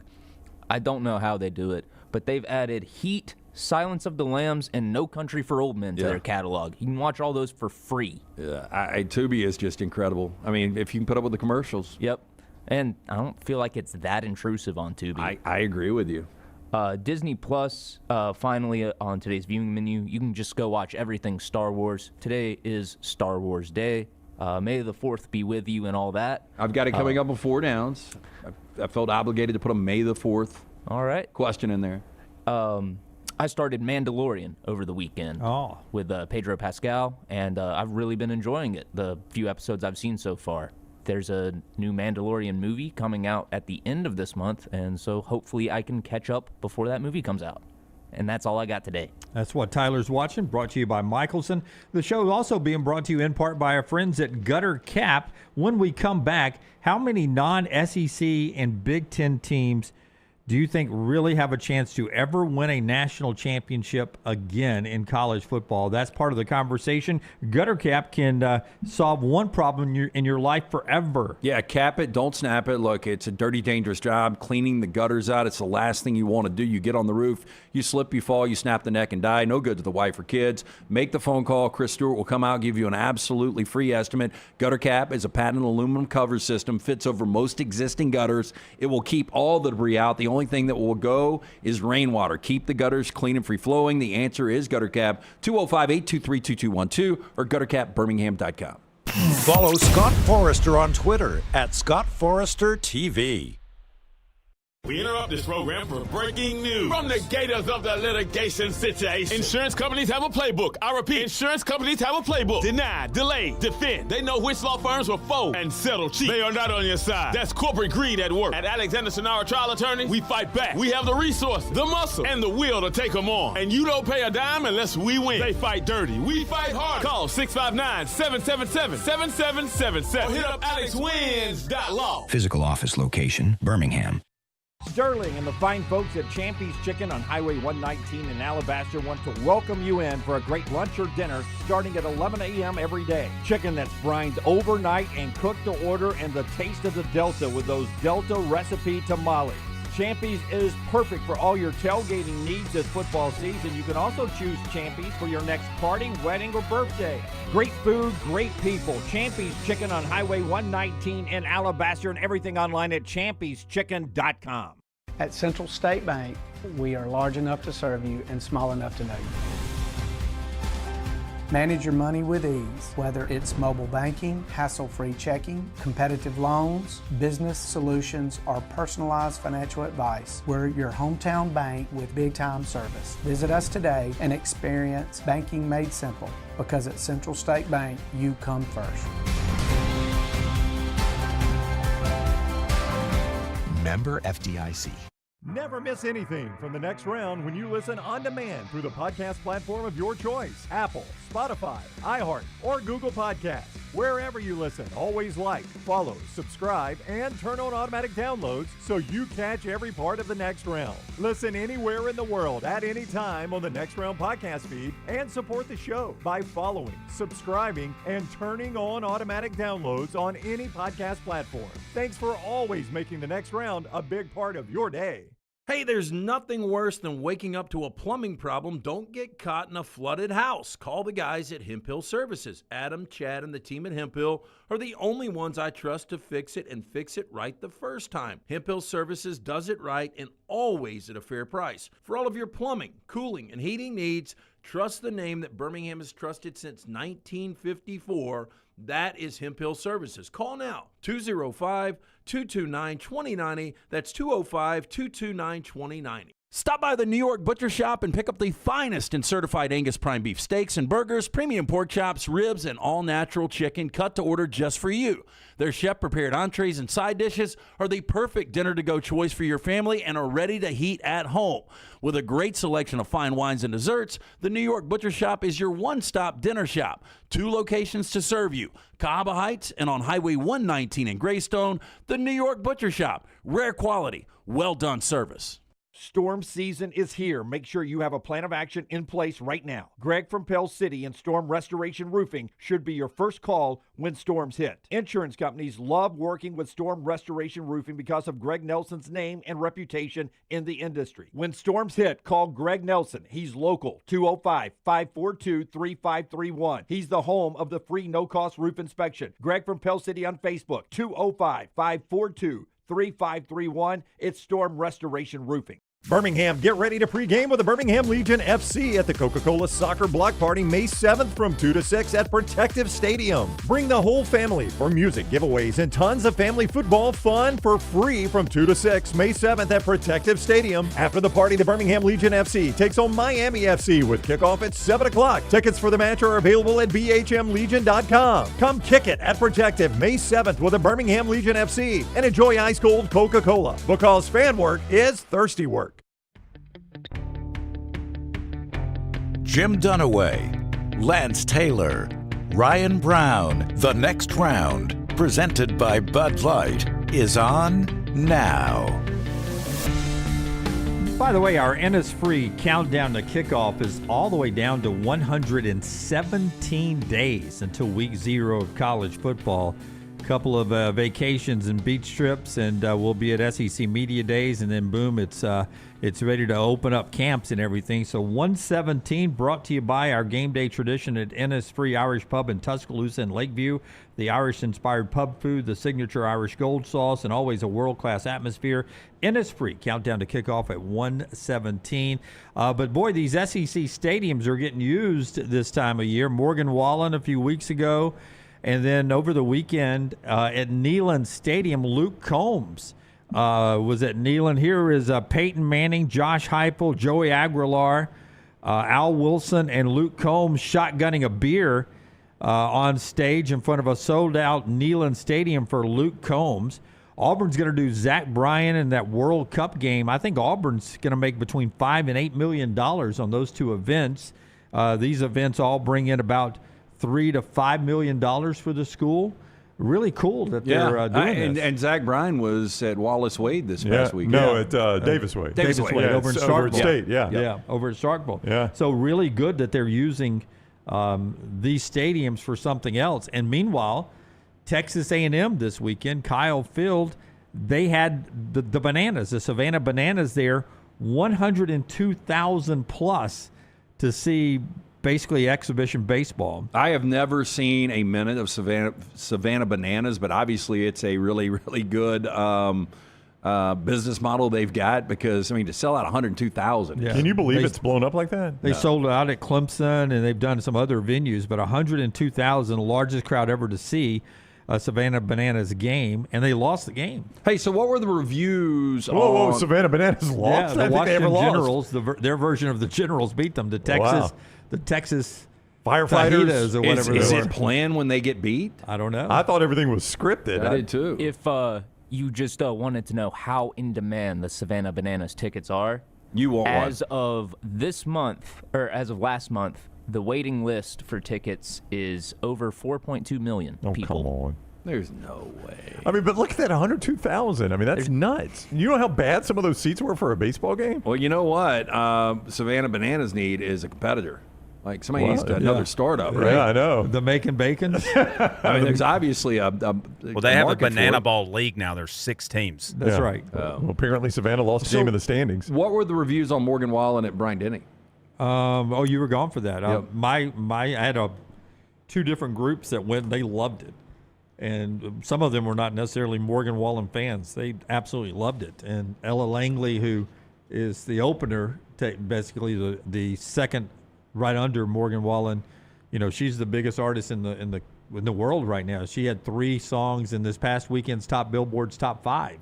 That's an Alabama girl that's right there, not country. That's on the Billboard. Whoa. She was Billboard top 5, 3 songs? 3 Ella songs, Langley yeah. was? Yeah. I mean, operationally, did it go pretty smooth? I think traffic's pretty rough afterwards. They had rain as well. But can't control that. But everything else went fine. King George was at Tiger Stadium in Clemson, the other Death Valley, over the weekend. Tickets are crazy for that. I toyed with going to see him. Couldn't have done it anyway. So it's if you're not doing it now, you're losing ground. I'd like to get details on if any of this is going to NIL money. Yeah, the whole thing with George Strait, I don't know, because I saw him at the Horseshoe at Ohio State, and it was a music festival. They had just, I think, rented the place. But but if you rent it, I guess in a roundabout way, it goes back to the school. So interesting the way you're starting to create some revenue. Did they sell Ohio State gear at the concert? They sold George Strait gear. I don't remember if they sold Ohio State gear. I can't answer that. But probably so. It would, all the like Jim said, all the concessions, that goes back. So I don't know. I don't know the answer to that. Joel Klatt is with us at 11:30 today, so we'll do trash about 11:15. Klatt will join us at 11:30 to talk about everything going on in college football, including Kirby Smart's comments on our show. Apparently, Jim's comments that Joel Klatt thinks the Big Ten has better coaches. Which I just looked in the commercial break. 3 of his top 4 coaches in the Joel Klatt coaches rankings are Big Ten coaches. Yeah, so he agrees. I don't think I spoke out of turn. Yeah, I do remember it being heavy. I mean, it's been a couple of months since he put that list out, but I remember it being Big Ten heavy. Yeah, so we'll talk to Joel Klatt coming up at 11:30. Tune in case Jim gets roasted by Joel Klatt coming up at 11:30. For that. Before we do the spotlight, though, Tyler, LT is going to tell us about the great folks at Inverness Country Club, where I think the pool opened up over the weekend. Oh, wow. It's in the 70s. Hope they got that thing heated. Yeah. Look, they've got memberships that fit everyone. Best days happen at the Inverness Country Club. Get in and see Aaron and that fine staff there. Tell them the next round sent you for more information on everything from the newly renovated clubhouse and dining to all of the different memberships, golf, tennis, the social membership, including that beautiful cabana-style pool. Go to ICCalabama.com. The College Football Spotlight. It's presented each day by our guy Alexander Shinara, Shinara Trial Attorneys. If you find yourself in need of an attorney for any reason, you go to Shinara.com. I say any reason, you're like, no, he's a personal injury attorney. Yeah, he's done that, and he's been phenomenally successful. As we tell you all the time, $2 billion recovered by his firm there. But it goes much deeper than that. Bad drug and device cases, workers' compensation, storm damage, disability. It goes on and on and on. It's not just personal injury, though he is one of the best in the world at that. He's one of the best in the world at a lot of things. Alexander Shannara Trial Attorneys. More than 150 attorneys on staff, more than 500 dedicated team members, so they can certainly handle your case.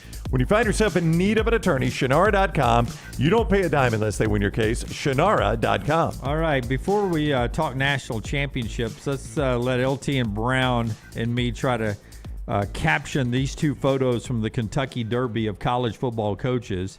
Either one of them for us, or either Matt Rule or here's Matt Rule. Come on, give me a caption for Matt Rule at the Kentucky Derby over the weekend. Got that hat working there. Not a loud blazer, not even a loud hat for the Kentucky Derby. He's a corn pipe away from the Kentucky hills on his still making moonshine. You're right. You give him a corncob pipe and it's sit down here, fellas. Let me tell you a story about the Kentucky what is Derby. up with that hat? I was going to say it reminds me of the one Barney would wear on the way to Mount Pilot with Andy when they were going on a date. Now, knowing Matt Rule's contract, that hat probably cost more than I'm making a year. And cauliflowered his ear, too. I got it pushed down, yeah. But you're right. Then he just goes basic businessman, Navy Sport Co. blue shirt with that. Yeah, I don't think, the men don't have to dress loudly. Meanwhile, Bill Belichick, who's looking for his first winning season, walking in the mud. So is he an owner of anything? Because normally if you're on the track, you've got some sort of... Yeah. Of course, Jordan he's beside got him a little Philly. Yeah. Yeah, this must be Friday in the Oaks. He'd spend less on a horse. Of course, Jordan tweets, this isn't the first time we've trudged through the mud together. Such a tough life they live. Yeah. I mean, she's a grinder. Of course, she does have to bang him, so...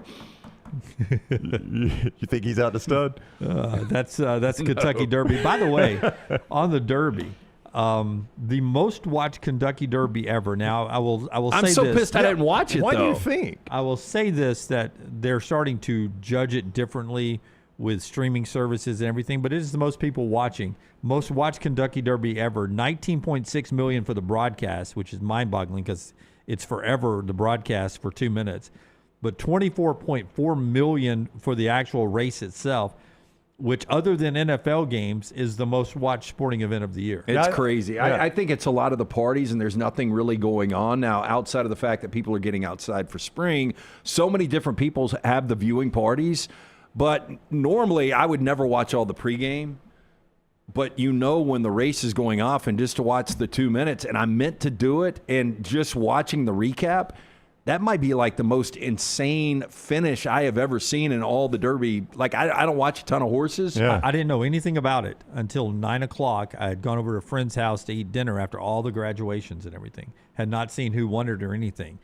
And the daughter, who's Caroline, a horse person, she's going to be a veterinarian at Auburn. She's like, did you guys see the Kentucky Derby? And none of us had. They had been playing golf. I had been at graduation parties. So we were like, no. And she's like, let me cue it up for you. And she queued up, and so we watched them get into the gate. Getting into the gate, one horse got disqualified because it bucked up and fell to the ground. And apparently when you do that... Can't get excited about anything now. It was too excited. So that horse is scratched. So they get everybody in the gate. Boom, they're off and running. And then Golden Tempo is dead last. Yeah. Virtually coming to the final turn. And then passes, I don't know how many horses it was. All of them. But passed all of them. Every last one. And won the race. And it was the first female trainer to ever win the Kentucky Derby. Cherie DeVoe, Golden Tempo wins. And she's from Little Claiborne Farms there in Lexington. And it's a mom and pop farm that won the Kentucky Derby. And that's her in the red there screaming for her horse down the stretch here.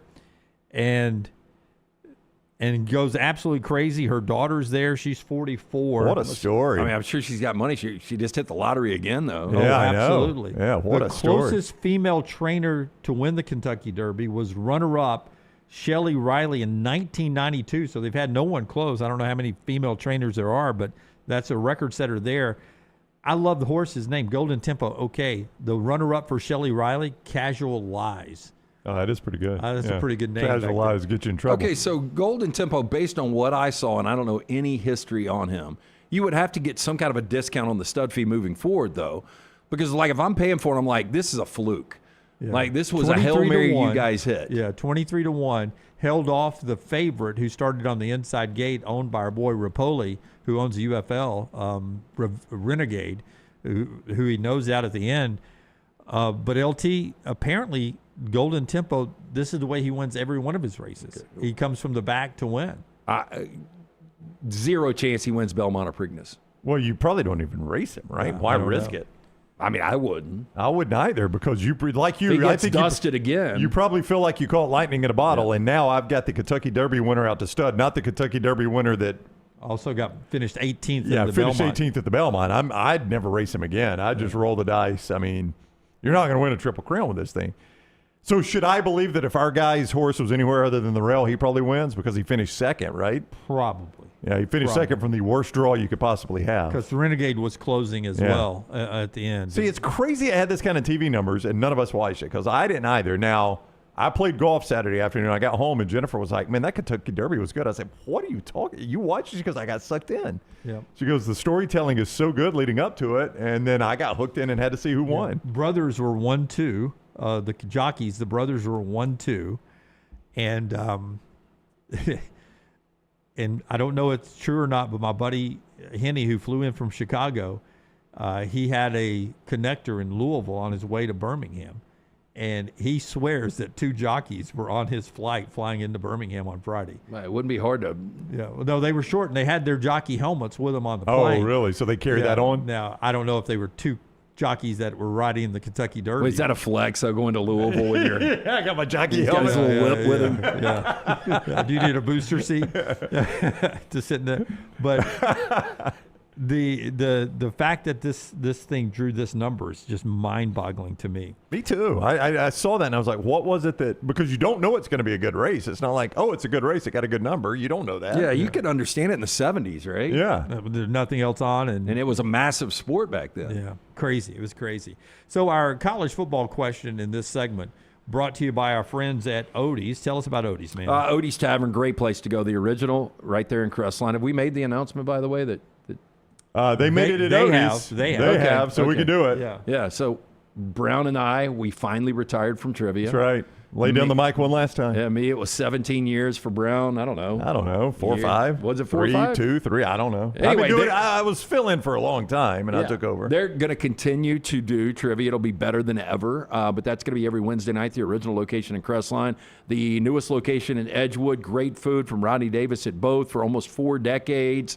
From the award-winning wings, delicious burgers, great sandwiches, ice-cold beer buckets full of the Bud Light. Get out, see Will Haver and that great staff. Birmingham Institution, it's Odie's Tavern. They sent a picture of Rockstar out, so I assume Rockstar is part of it. Oh, good. Correct? So he's coming back? I don't know. Yeah. That's the picture they sent out. They didn't announce he was doing it, but it was his picture saying some big changes coming up Wednesday night. Yeah. So. Well, you know, when I started doing it, and just quick story on this, Ian Fitzsimmons, rang my doorbell one night back in 2008, I think it was, or 2009, 2008.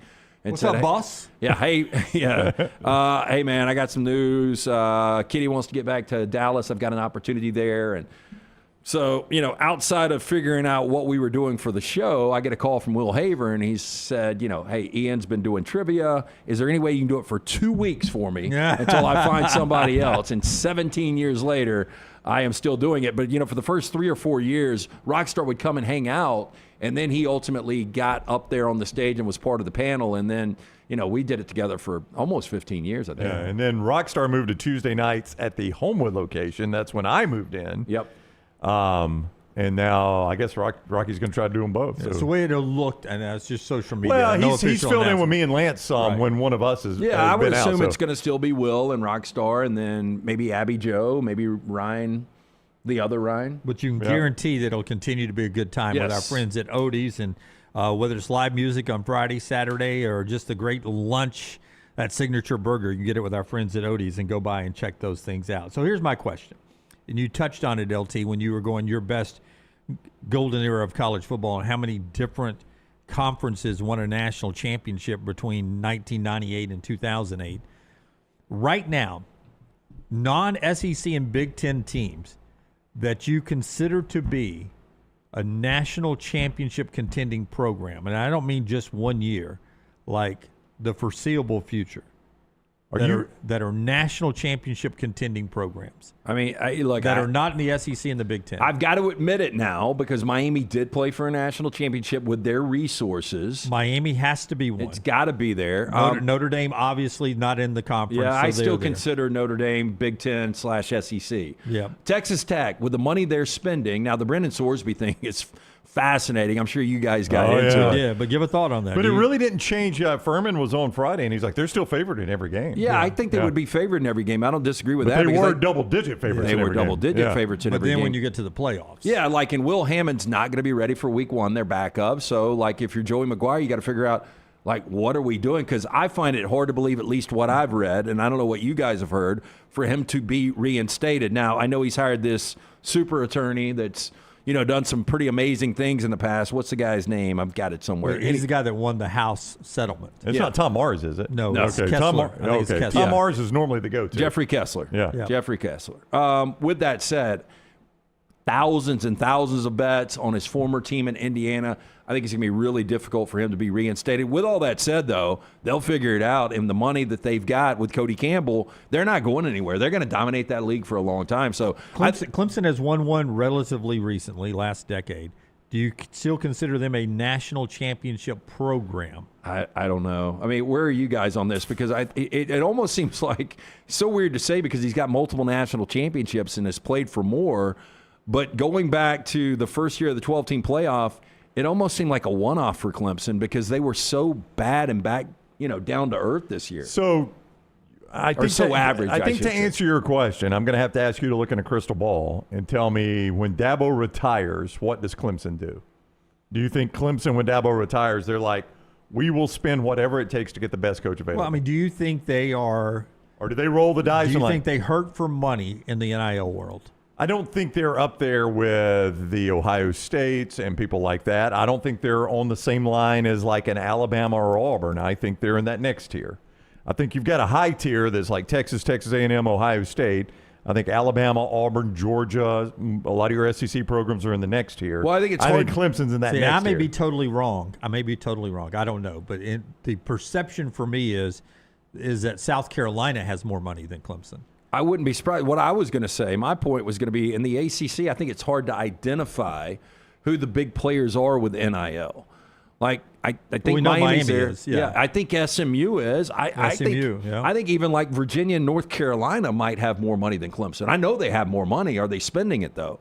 So I think it's hard to figure out like kind of where the pecking order of NIL is right now in the ACC. But if you're Clemson when Dabo retires, do you go try to hire – do you make offers to Dan Lanning and people like that and just say, hopefully he wants to leave Oregon? Or do you go to the American, which is what a lot of programs do, and hire the best coach in the American? If I'm a Clemson fan, I believe that we're a huge brand and that we should be able to go out and be able to get guys from Oregon. So that would I don't think it's realistic. I don't either, but that would be my question to you is if Clemson's like, we're not going to go the American. And this is no offense to Alex Golish and John Summerall. We like those guys, but – I'm just saying there are two ways you could do it. You can either try to get the up-and-comer and hope you strike lightning, or you go try to throw a ton of money at an existing guy that you already know is good.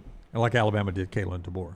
Yeah, exactly. 100% like Alabama did Kalen, but like LSU did Brian Kelly. By the way, did not work for LSU. Yeah, it doesn't always work. Yeah, but that's what they did. I don't think there's anybody outside of Miami that can win a national championship in the ACC. Now, like even SMU, as good as Rhett Lashley's done. You don't think Florida State could one day again? I mean, I don't know. I mean, like even that team undefeated, if Jordan Travis never gets hurt, they have no shot. They weren't going to win it. They're in the playoffs. So I just think that the the ACC is so far away, and I would have said this about Miami, and Miami went on a magical little run to get to the national championship, but I just don't. I think Texas Tech is the only team just based on pure money. I think BYU they've got money. They do. They could be. I put BYU, but it's BYU, Texas Tech, and that's it. I also look at 12. But I'm talking about winning a national championship. I also look at BYU and say they've done it once, and it was super controversial. Yeah, but that's a different era. Well, I know, but I mean. They've had a long time to contend. They won a Holiday Bowl and over a 500 team. Yeah. If they want to do it, I think they have the money to buy a roster because that's what Kyle. But that's the thing, though. Kyle Whittingham tells Pete Nakos that next year there'll be 15 programs that'll be $50 million rosters. That's insane. Yeah. That next year there'll be 15 programs that'll be $50 million rosters. And he says some people will not be able to spend that kind of money. And there's a few that are north of 40 this year. No, I tell you, BYU certainly could. If the Mormon Church ever decided this is just an amazing TV commercial for our church and our religion and our Which it school. is, by the way. No, I mean, it's a great commercial for them. And because, I mean, the reports are the money they are sitting on in that church is outrageous. So if they just said, we'll peel off $50 million of it and we'll take the most advantage we can of that commercial, sure, maybe they win a national championship. I don't know what their appetite is to do that. But, I mean, it is a good commercial for their church and their religion. Whether you believe in it or not, it's a good commercial for You know what we're going to get? We're going to get back to, like, what are the rosters supposed to be looking like on the top end? 30 million plus this year? 35 million? Yeah, well, without the NIL, just the rev share, it's supposed to be like $24 or $27 million, I believe. I mean, West Virginia, Colorado, Iowa State, they can't afford that. That's right. And so what you're going to get back to is some, like, bad football on Saturdays, where you get a Texas Tech playing a Colorado and you get a 55-0 game. Yeah, 15 programs is what Kyle Whittingham believes will be $50 million next year. And you have to sit there and think, can your program be one of those programs? Well, Utah can't, but now at Michigan can't. Yeah, it was the most telling soundbite that Alex Golish said in our interview, and you can get that on our YouTube channel, Apple and Spotify as well. He told us that I'm out raising money. I'm fundraising right now, and he said this on air, right? He did. 100%. Okay, because I know he's out. We're fundraising right now, and I don't want you just to give me enough money to be competitive. I want you to give me enough money to compete for a national championship, and those are two very different things. Very different, but what a pain in the ass. Like, asking for money is a difficult thing to do, and the majority of people, much like public speaking, don't like asking for money. And if you're a head coach, and you know it's about the X's and O's, but it's also about recruiting. So you got to sell 18-year-olds, and now you got to sell boosters on bringing money to the program. Back to D'Amico Ryans would never leave the NFL. No, because you don't have to worry about it anymore. No. But Golish also said that that the big question he gets is from the booster, the money people, is this sustainable?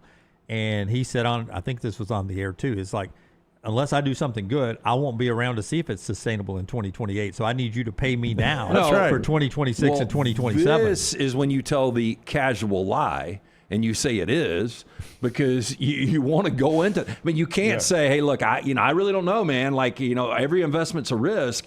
You got to sell it like, yes, this is sustainable, and we'll keep this thing going. But go watch the interview, because I follow up that question with well, how much do you need? And he did not want to answer that. Did you notice that?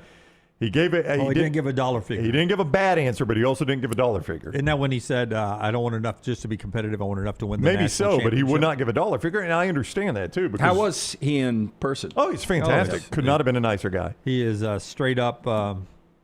He's I've never met the guy. He's a grinder. Yep. Seems like he's a no nonsense guy. Just a good dude. We told him where you were because he walked up and introduced himself, and he'd been on before. And he was like, we were close to Russia. He was. We really were. He'd been on before, and he was like, there were 3 of you last time, weren't there? And I was like, well, the third one is on a European river cruise. He goes, are you serious? I was like, oh yeah. He goes, God, I've always wanted to do that. So I told him your story. He thought it was pretty funny. He said his wife had just done that, or maybe was about so, to do it, but he wanted to do it. He liked your story though. When I told him how it all fell together, he's like, man, that's incredible. Yeah. All right, that's a little conversation about the rosters and where we are in college football. LT has our 4 downs coming up on the other side. Joel Klatt with us in 1 hour from the West Coast to talk college football. You saw Joel on the Stallions broadcast on Maine Fox this past weekend as the Stallions got their second win of the season as they get the big win over Orlando down in Orlando. So we'll talk to Klatt about college football coming up in 1 hour. This part of the show being brought to you by our friends at Way to Wellness, your journey to healthy living, your opportunity right now to jumpstart your weight loss. Real easy to do. You go to the website, aplanforme.com. aplanforme.com. No contracts, no sign-up fees, and the first consultation is free. And Leslie and her board-certified team, when you get that free consultation, will lay out a variety of different ways they can help jumpstart your weight loss. Everything from injection therapy to meal replacement and protein bars and everything in between. Find out what they can do for you. No plan is the same. Everything's different. Aplanforme.com, the website. It's Way to Wellness, your journey to healthy living. From driveways to interstates, accidents happen fast. The insurance company's response? Here's our offer. Take it or leave it. Leave it. Call Alexander Shinara Trial Attorneys. Over 250,000 clients. And no, they don't accept lowball offers. They fight, they win. Over $2 billion recovered. Call now for a free consultation. 659-777-7777 or alexwins.law. Physical office location, Birmingham. To everyone who craves a fresh meal made just for you, let our team member Jacob share what's special about Culver's. In Wisconsin, our food comes from the heart, and taking the time to handcraft your meal with care is how we've always done it at Culver's. It's why your Butterburger doesn't touch the grill until after you order. Come to Culver's and let us serve you a Butterburger made special just for you. From Wisconsin with love, welcome to Delicious.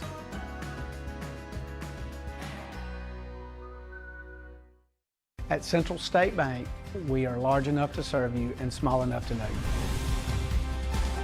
Manage your money with ease, whether it's mobile banking, hassle-free checking, competitive loans, business solutions, or personalized financial advice. We're your hometown bank with big-time service. Visit us today and experience banking made simple, because at Central State Bank, you come first. Member FDIC. Next Round shirts, Next Round hoodies, and Next Round hats all in one place, nextround.store. Find your favorite piece of gear from your favorite show and put it in your rotation. You never know, you might be in one of our videos showing Next Round gear being worn all over the world. Find all of your favorite Next Round gear by visiting nextround.store. Place an order for you and that big Next Round fan in your life at nextround.store. Look your best at work, at school, at the stadium, or anywhere you go wearing Next Round gear from nextround.store. Hey, Lance Taylor from the Next Round to tell you about one of our favorite places for breakfast, lunch, and dinner. That is Hamburger Heaven since 1982. Hamburger Heaven has been serving Birmingham's best hamburgers, cheeseburgers, French fries, hand-spun milkshakes, and sandwiches made fresh to order. All of their ingredients are fresh and prepared daily. This includes their beef, always fresh, never frozen, hand-pattied each and every day. For breakfast, lunch, or dinner, visit any of the 4 locations, Highway 280, Irondale, Gardendale, and Homewood. Storm season is here. Make sure you have a plan of action in place right now. Greg from Pell City and Storm Restoration Roofing should be your first call when storms hit. Insurance companies love working with Storm Restoration Roofing because of Greg Nelson's name and reputation in the industry. When storms hit, call Greg Nelson. He's local, 205-542-3531. He's the home of the free no-cost roof inspection. Greg from Pell City on Facebook, 205-542-3531. It's Storm Restoration Roofing. Hey, there's nothing worse than waking up to a plumbing problem. Don't get caught in a flooded house. Call the guys at Hemp Hill Services. Adam, Chad, and the team at Hemp Hill are the only ones I trust to fix it and fix it right the first time. Hemp Hill Services does it right and always at a fair price. For all of your plumbing, cooling, and heating needs, trust the name that Birmingham has trusted since 1954. That is Hemp Hill Services. Call now, 205-229-2090. That's 205-229-2090. Birmingham, it's official. The FIFA World Cup Trophy Tour by Coca-Cola is coming to town. On Thursday, May 7th, head to Uptown from 2 to 6 for your chance to get a free photo with the iconic FIFA World Cup Original Trophy. It's a once-in-a-lifetime moment for fans of all ages. Again, Thursday, May 7th at Uptown from 2 to 6. Your chance to get the free photo with the iconic FIFA World Cup Original Trophy. The FIFA World Cup Trophy Tour by Coca-Cola, because fan work is thirsty work.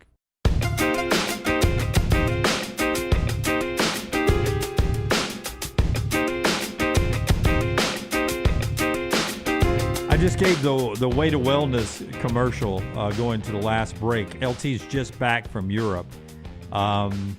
Food-wise, can you, because we were just talking about things that are banned. There are things that are banned over there in most of European countries that we put into our foods over here. Could you taste the difference in the food, good and or bad? Yeah, you're talking about like clean.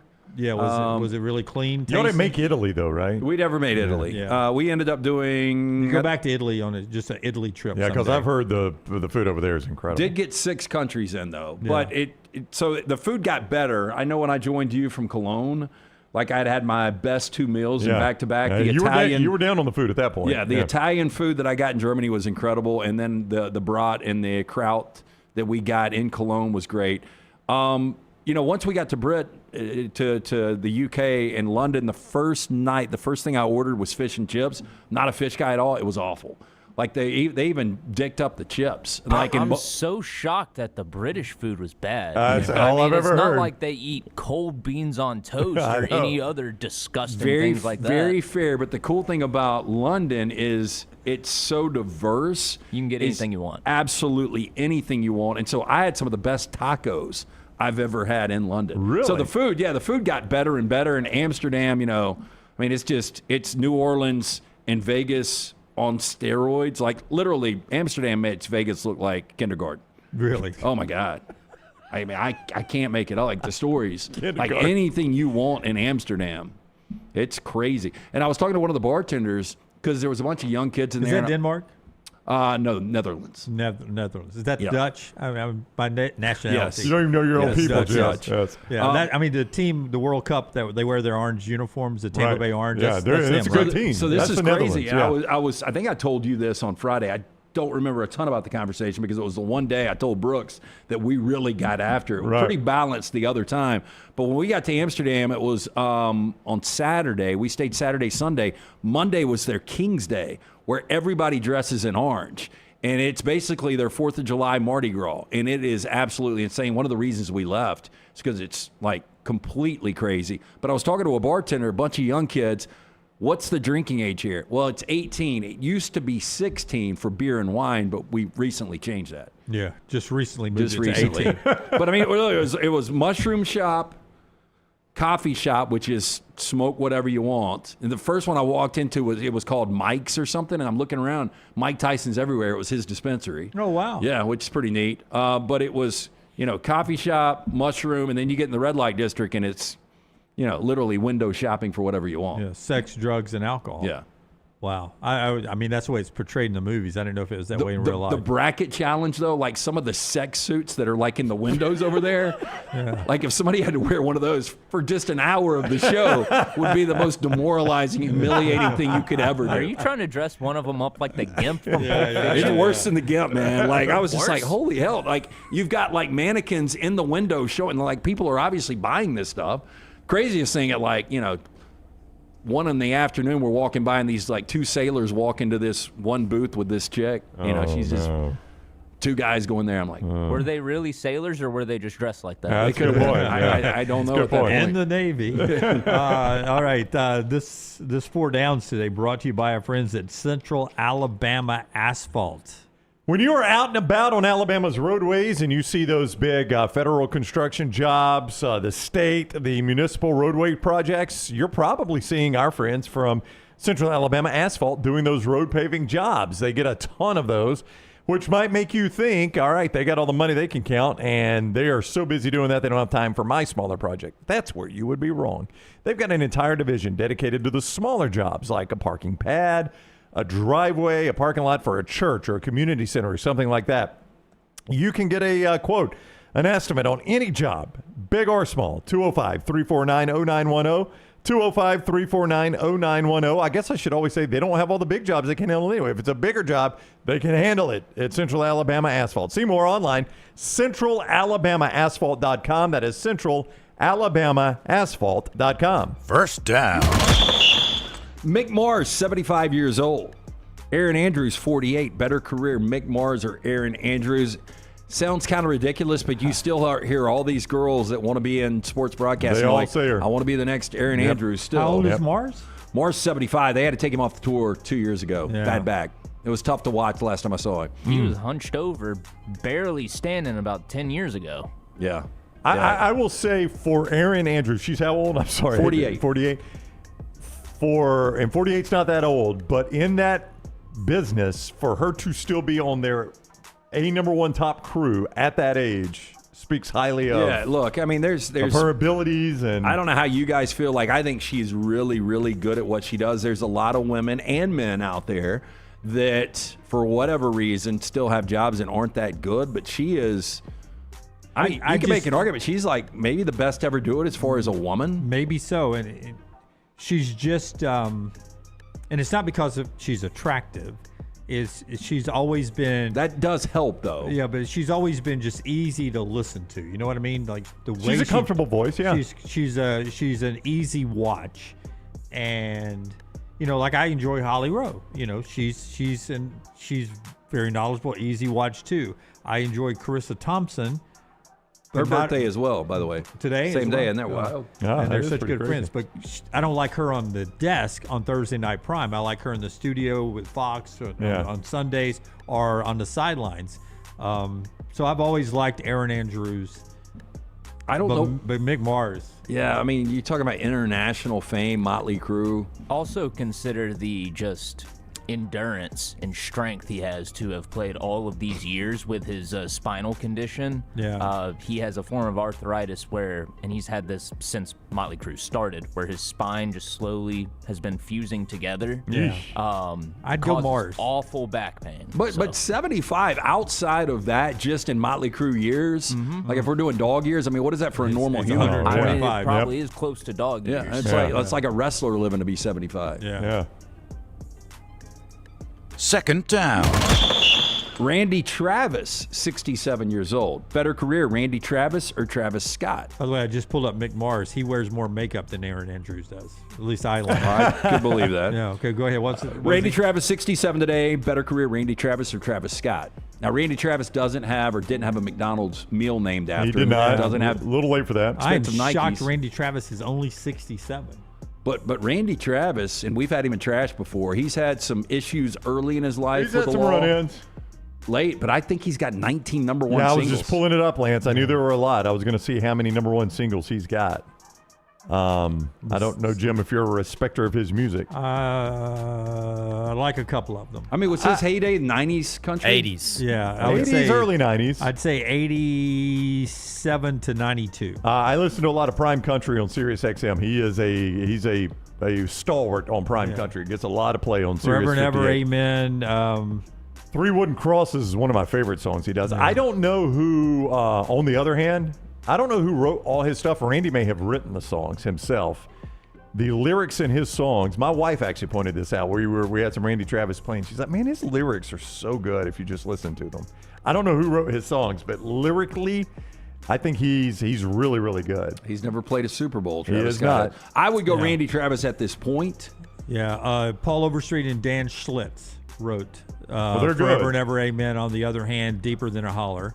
I'm not a huge fan of Deeper Than a Holler, but Overstreet and a guy named Al Gore, Digging Up Bones. Buddy Blackman and Vip Yipperman, 1982. Alan Shamblin, Who Walked on Water. Three Wooden Crosses. Who wrote that one? That's very, very well written. What do you call it? The robot. The robot did not The give AI? me 3 Wooden Crosses.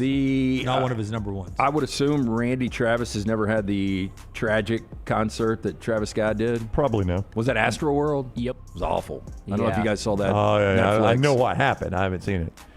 The thing I was going to bring up about Randy Travis was country music was kind of a dying breed in the 80s, kind of transitioning from an era of superstars with the Cashes and the Waylon Jennings and Willie Nelson in the 70s. And he is credited with kind of carrying the torch to a very well-known era of country music in the 90s. Very much so. The 80s dominated by Alabama supergroup and a lot of Dwight Yoakam, a lot of studio sounding people in the 80s before you got to Randy Travis. It sort of brought the country back to country. Well, country was so good, and I had to look it up to see who all was there. They did do a country halftime show in the Super Bowl. It was Clint Black, Tanya Tucker, Travis Tritt, and the Judds.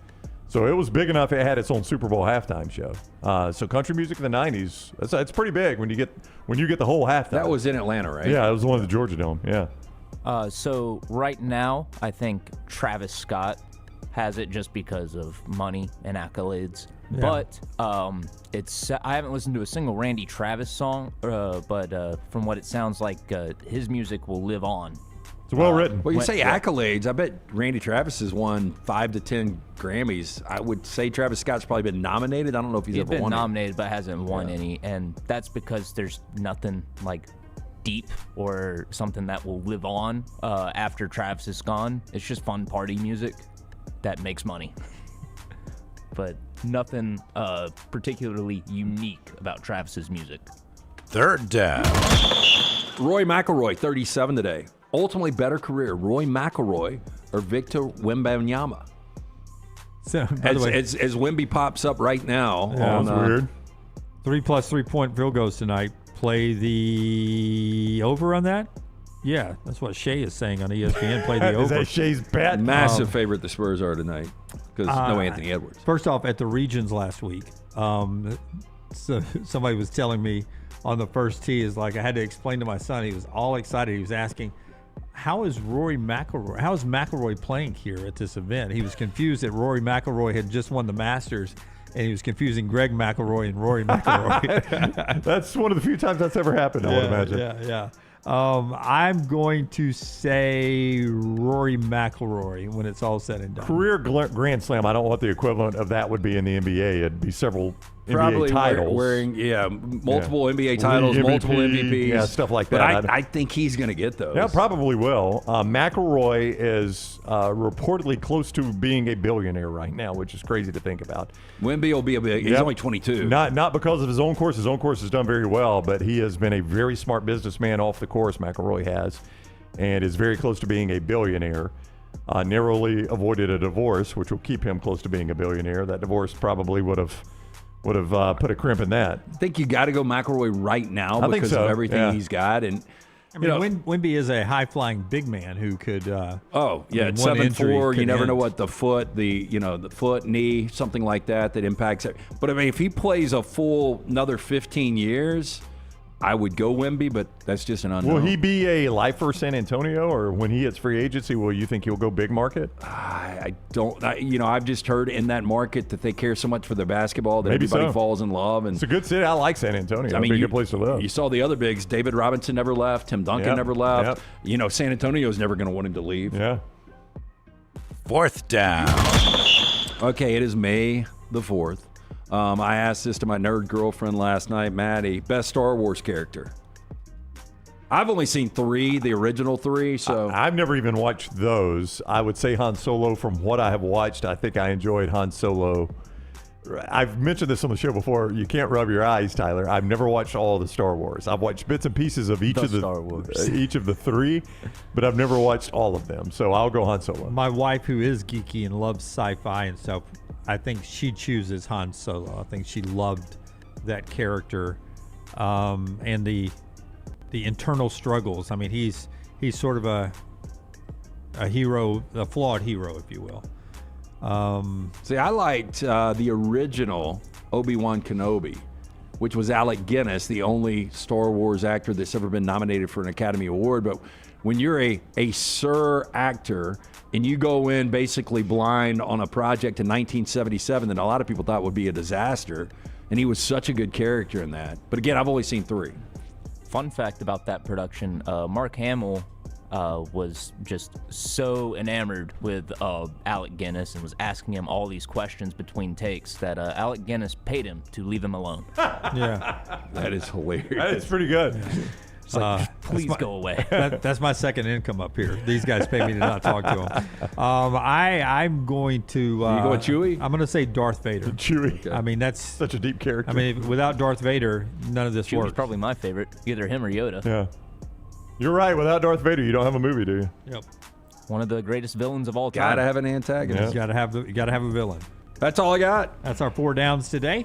Brought to you in part as well by our friends at New York Butcher Shop. A chance for LT to start eating American again. Oh, I was a first meal back on Saturday. We went in, picked up the New York Butcher Shop. Absolutely, the steaks are second to none. All their meats, though, and Jim, our friend at the New York Butcher Shop, wanted to remind you Mother's Day is coming up this Sunday with all the spring activity. Sometimes it gets a little lost in the conversation, but it's coming up May 10th.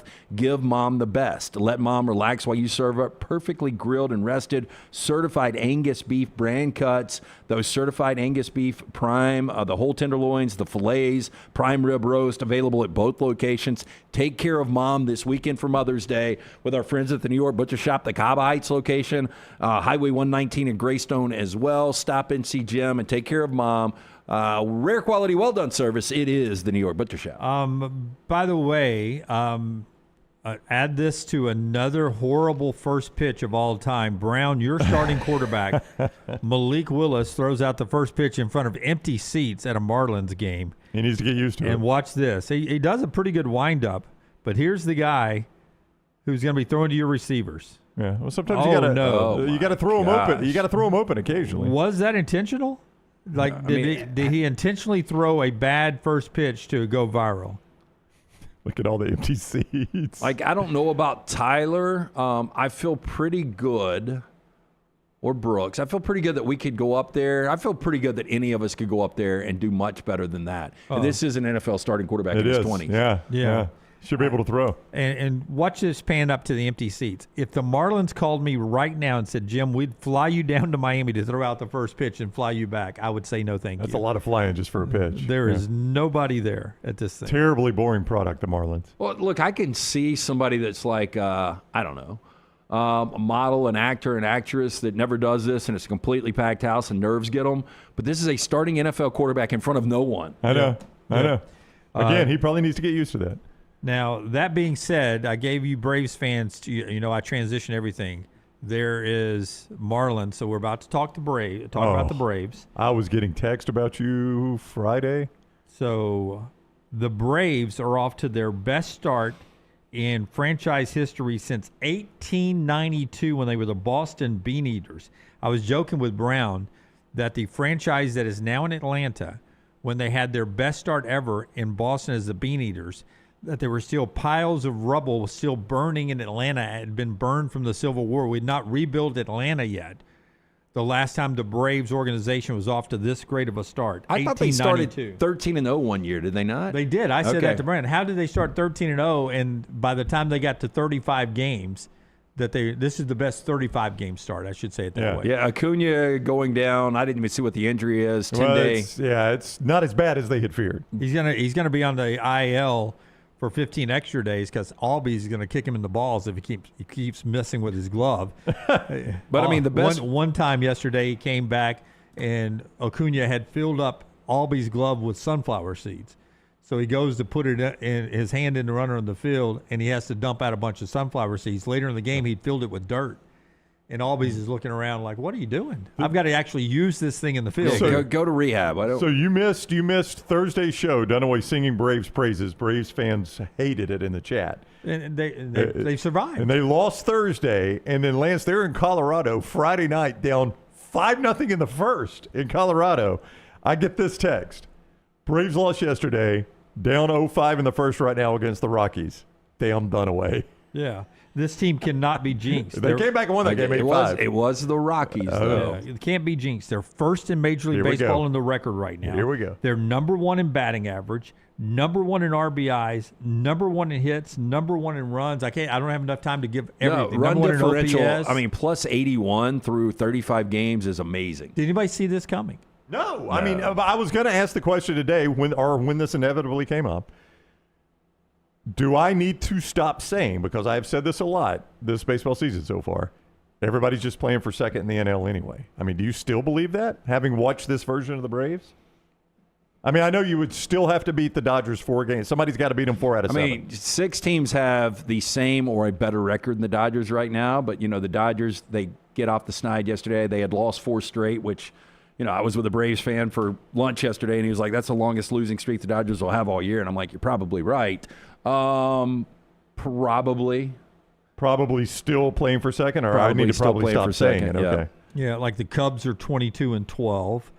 My Rays, surprisingly, are 21-12, so slightly better than the Dodgers. And I've just generally said this about National League teams, not necessarily in American League. Yeah, I mean, the American League, I think if you said there's 7 teams that could win the pennant, you would be like, okay, I agree with that. But outside of the Dodgers, the way the Braves are playing right now, maybe the Padres. Yeah, and the joke last week was the Braves could be clinched in their division by July 4th. That's how bad the Marlins, Nationals, Phillies, and Mets have looked so far. Cubs have looked good. Cardinals are surprising people. The no Reds excuse are supposed to be good. The Phillies and Mets should ever be this bad. Well, especially with what they're paying right now. So that's what's insane about it. Yeah, by the way, 13 wins for our boy from Tennessee right now for the Giants, 13-21. Coming off getting swept by the Tampa Bay Rays. That's been a great start. I haven't done this. We'll get to a point, but When is the last time Tony Vitello has lost 21 games combined? How many years was that for I him? mean, it literally was years. And he's just now to May 4th. May the 4th be with you.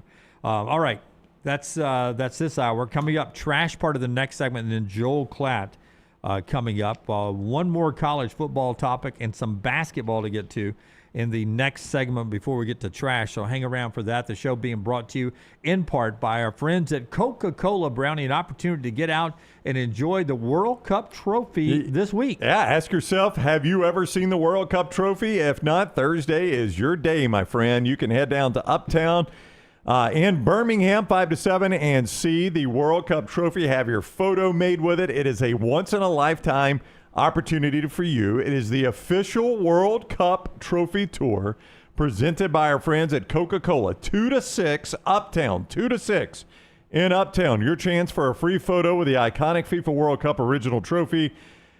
It's the FIFA World Cup trophy tour presented by Coca-Cola. Fan work is thirsty work. Uptown 2 to 6 on Thursday. Take the next round anywhere you go with official Next Round gear. Buy yours today at nextround.store. Hop in. Injured in an Uber or Lyft? Here's the problem. Was it the driver's fault? The other car? The app company? Good luck figuring that out while you're trying to heal. Alexander Shinar Trial Attorneys, they've got a guy for rideshare accidents. And here's the best part. They don't get paid unless you do. You heal. They fight. One call, 659-777-7777, or visit alexwins.law. Alexander Shinar Trial Attorneys, because rideshare accidents need an experienced team. Physical office is Birmingham. Sterling and the fine folks at Champy's Chicken on Highway 119 in Alabaster want to welcome you in for a great lunch or dinner starting at 11 a.m. every day. Chicken that's brined overnight and cooked to order, and the taste of the Delta with those Delta recipe tamales. Champy's is perfect for all your tailgating needs this football season. You can also choose Champy's for your next party, wedding, or birthday. Great food, great people. Champy's Chicken on Highway 119 in Alabaster, and everything online at champyschicken.com. At Central State Bank, we are large enough to serve you and small enough to know you.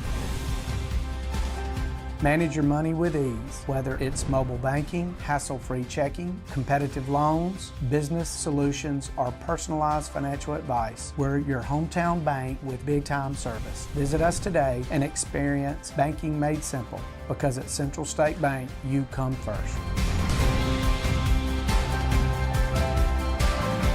Member FDIC.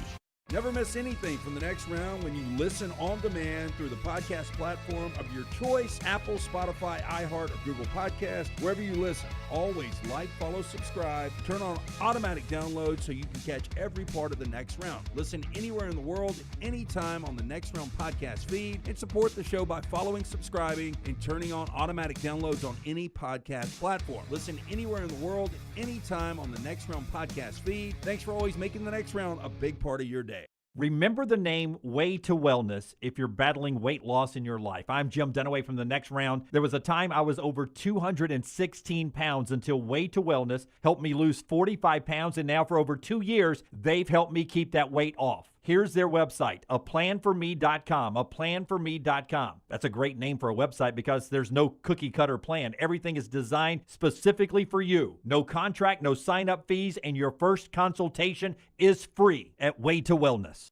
Hey, Lance Taylor from the Next Round to tell you about one of our favorite places for breakfast, lunch, and dinner. That is Hamburger Heaven since 1982. Hamburger Heaven has been serving Birmingham's best hamburgers, cheeseburgers, French fries, hand-spun milkshakes, and sandwiches made fresh to order. All of their ingredients are fresh and prepared daily. This includes their beef, always fresh, never frozen, hand-pattied each and every day. For breakfast, lunch, or dinner, visit any of the 4 locations, Highway 280, Irondale, Gardendale, and Homewood. Hey, let me tell you about our friends at Urology Centers of Alabama. Compassionate and comprehensive urological care with 35 physicians, 17 locations across Alabama. Their patient-centered approach to all of your urological needs. Remember, they've got that new men's health center. It is beautiful, helping men with a wide range of sensitive male issues in a comfortable environment. You can always go online, visit urologycentersalabama.com, schedule an appointment with one of their many urologists today.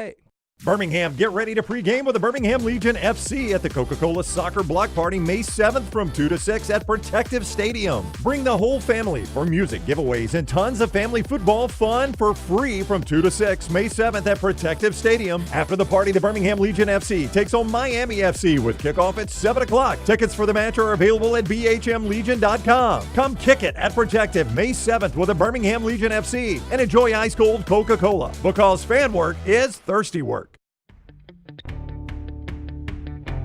Jim Dunaway, Lance Taylor, Ryan Brown. The Next Round, presented by Bud Light, is on now.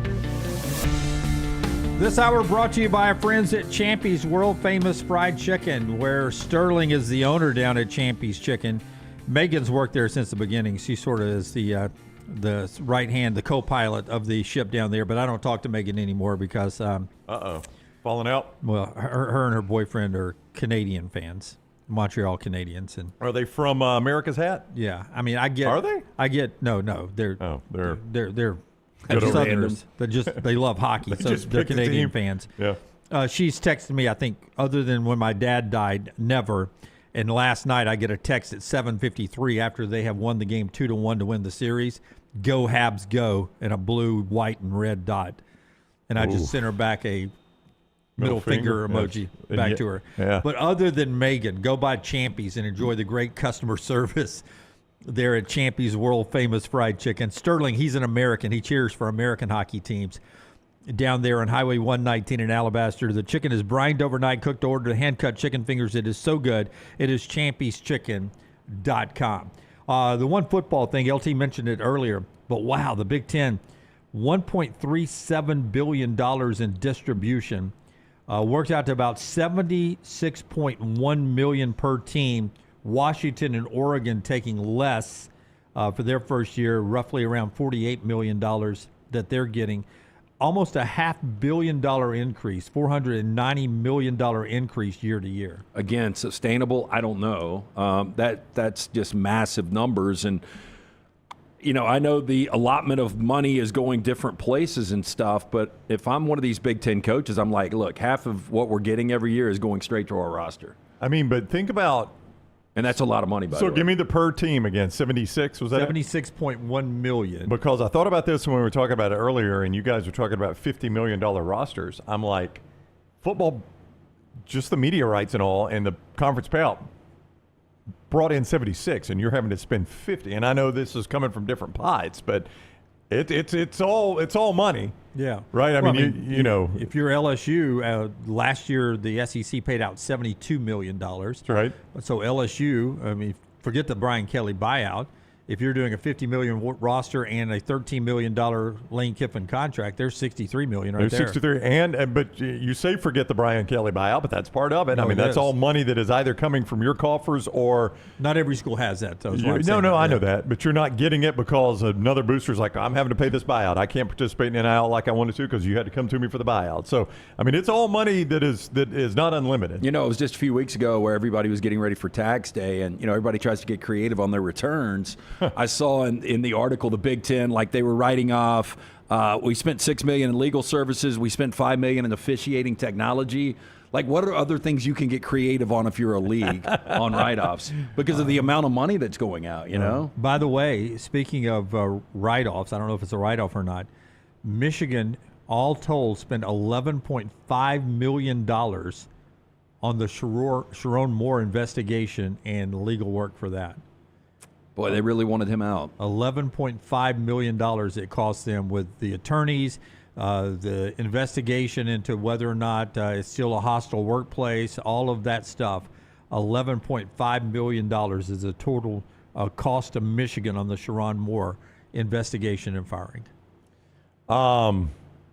Again, that's a big payday. Well, you've got to do the investigation because it was a Title IX complaint, right? You had or not necessarily a Title IX complaint, but you had more of an HR complaint. An HR complaint. You had a superior having a relationship with a subordinate, and you got to take those things very, very seriously because if ever another lawsuit comes up, you have to say, "Oh, last time we had this, here's what we did." So you know what the law firm knows.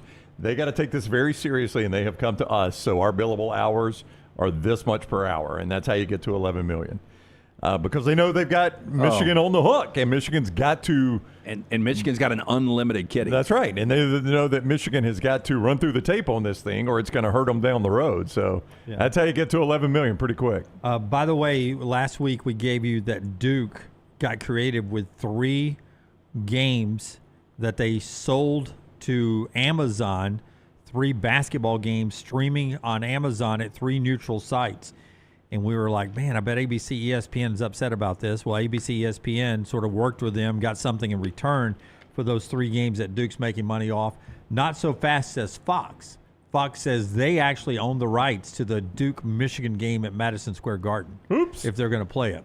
Apparently there's a deal in the contracts that alternating neutral site games between ESPN and ABC involving and Fox, they alternate games. If it's a ACC Big Ten team, last year Michigan and Duke played each other at Washington D.C. It was an ABC ESPN game. So they're saying if Michigan and Duke are going to play each other this year, it's a Fox game. You don't own the rights to give Duke the rights to sell that game to Amazon. Oh, I see. So because it's Michigan involved, that's why Fox has the rights. Because Michigan and Duke are doing it again after last year. It's an alternating game. Gotcha. We get the rights to that. That's fascinating. So if they are going to sell that rights to Amazon, they need to come get our permission and give us something in return for that. Yeah, which Fox is either going to get paid or say, no, you can't do it. So I thought that was an interesting twist there.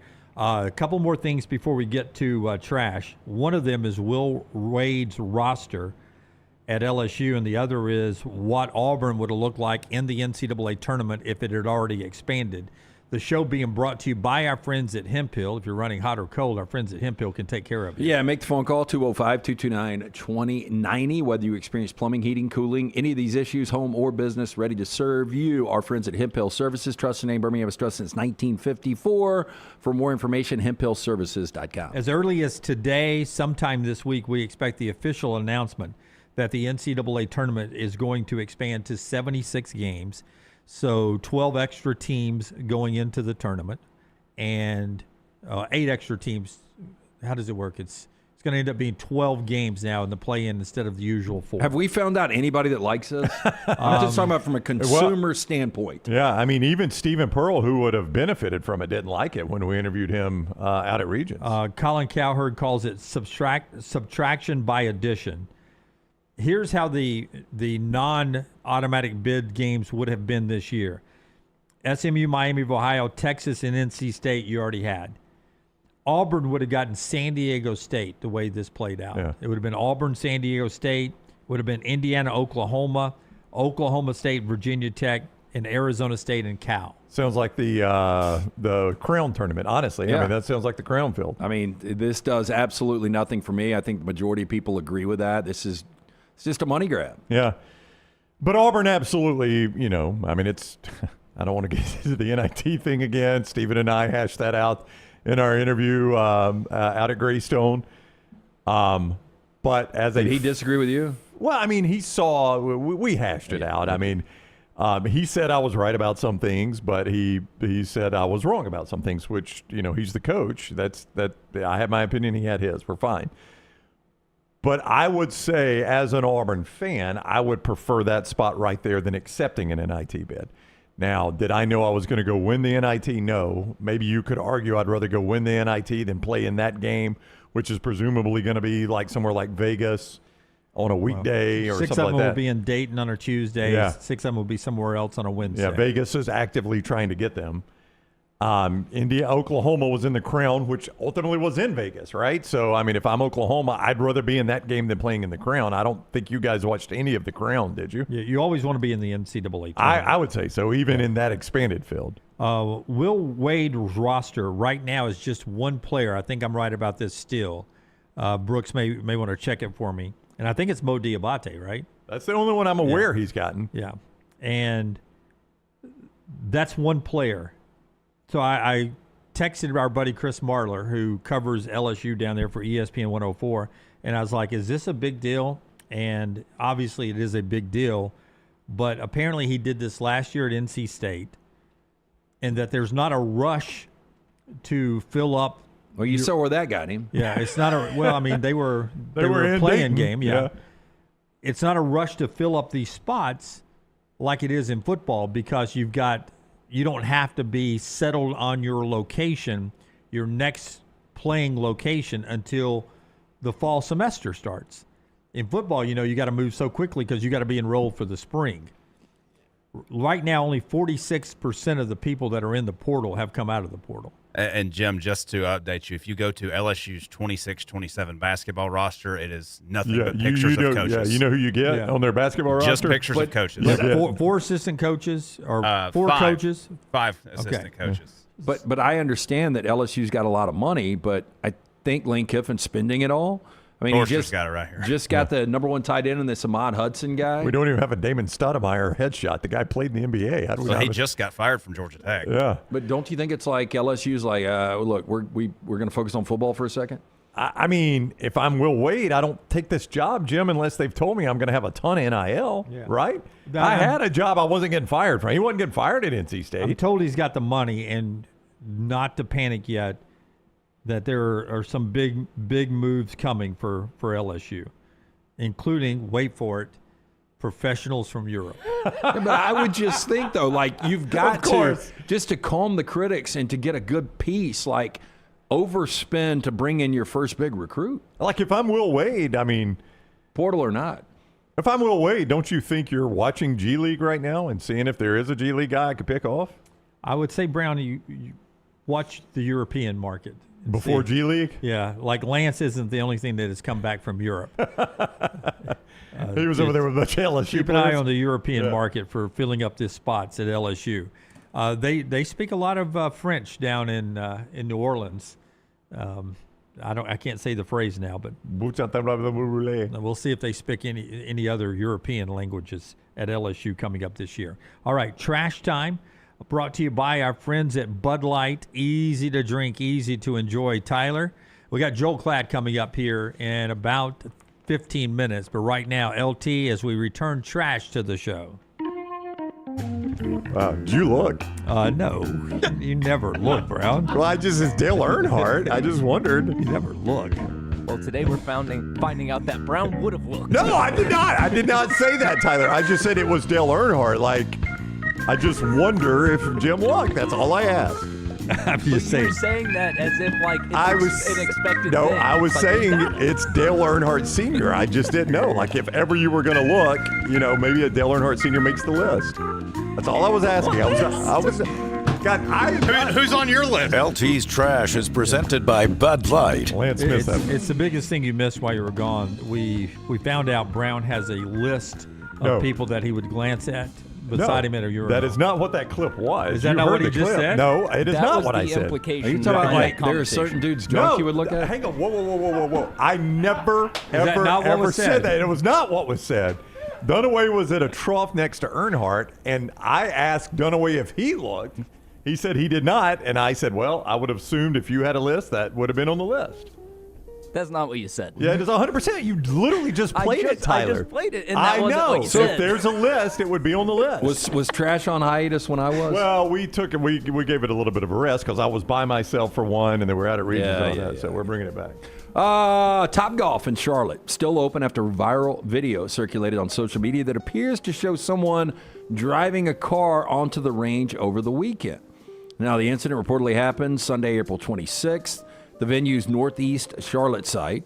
Top Golf said no injuries were reported and the nets were damaged but have been temporarily repaired. Top Golf only said it was, quote, aware of the incident, not providing any further details of what happened. Also got a headlight out, incidentally.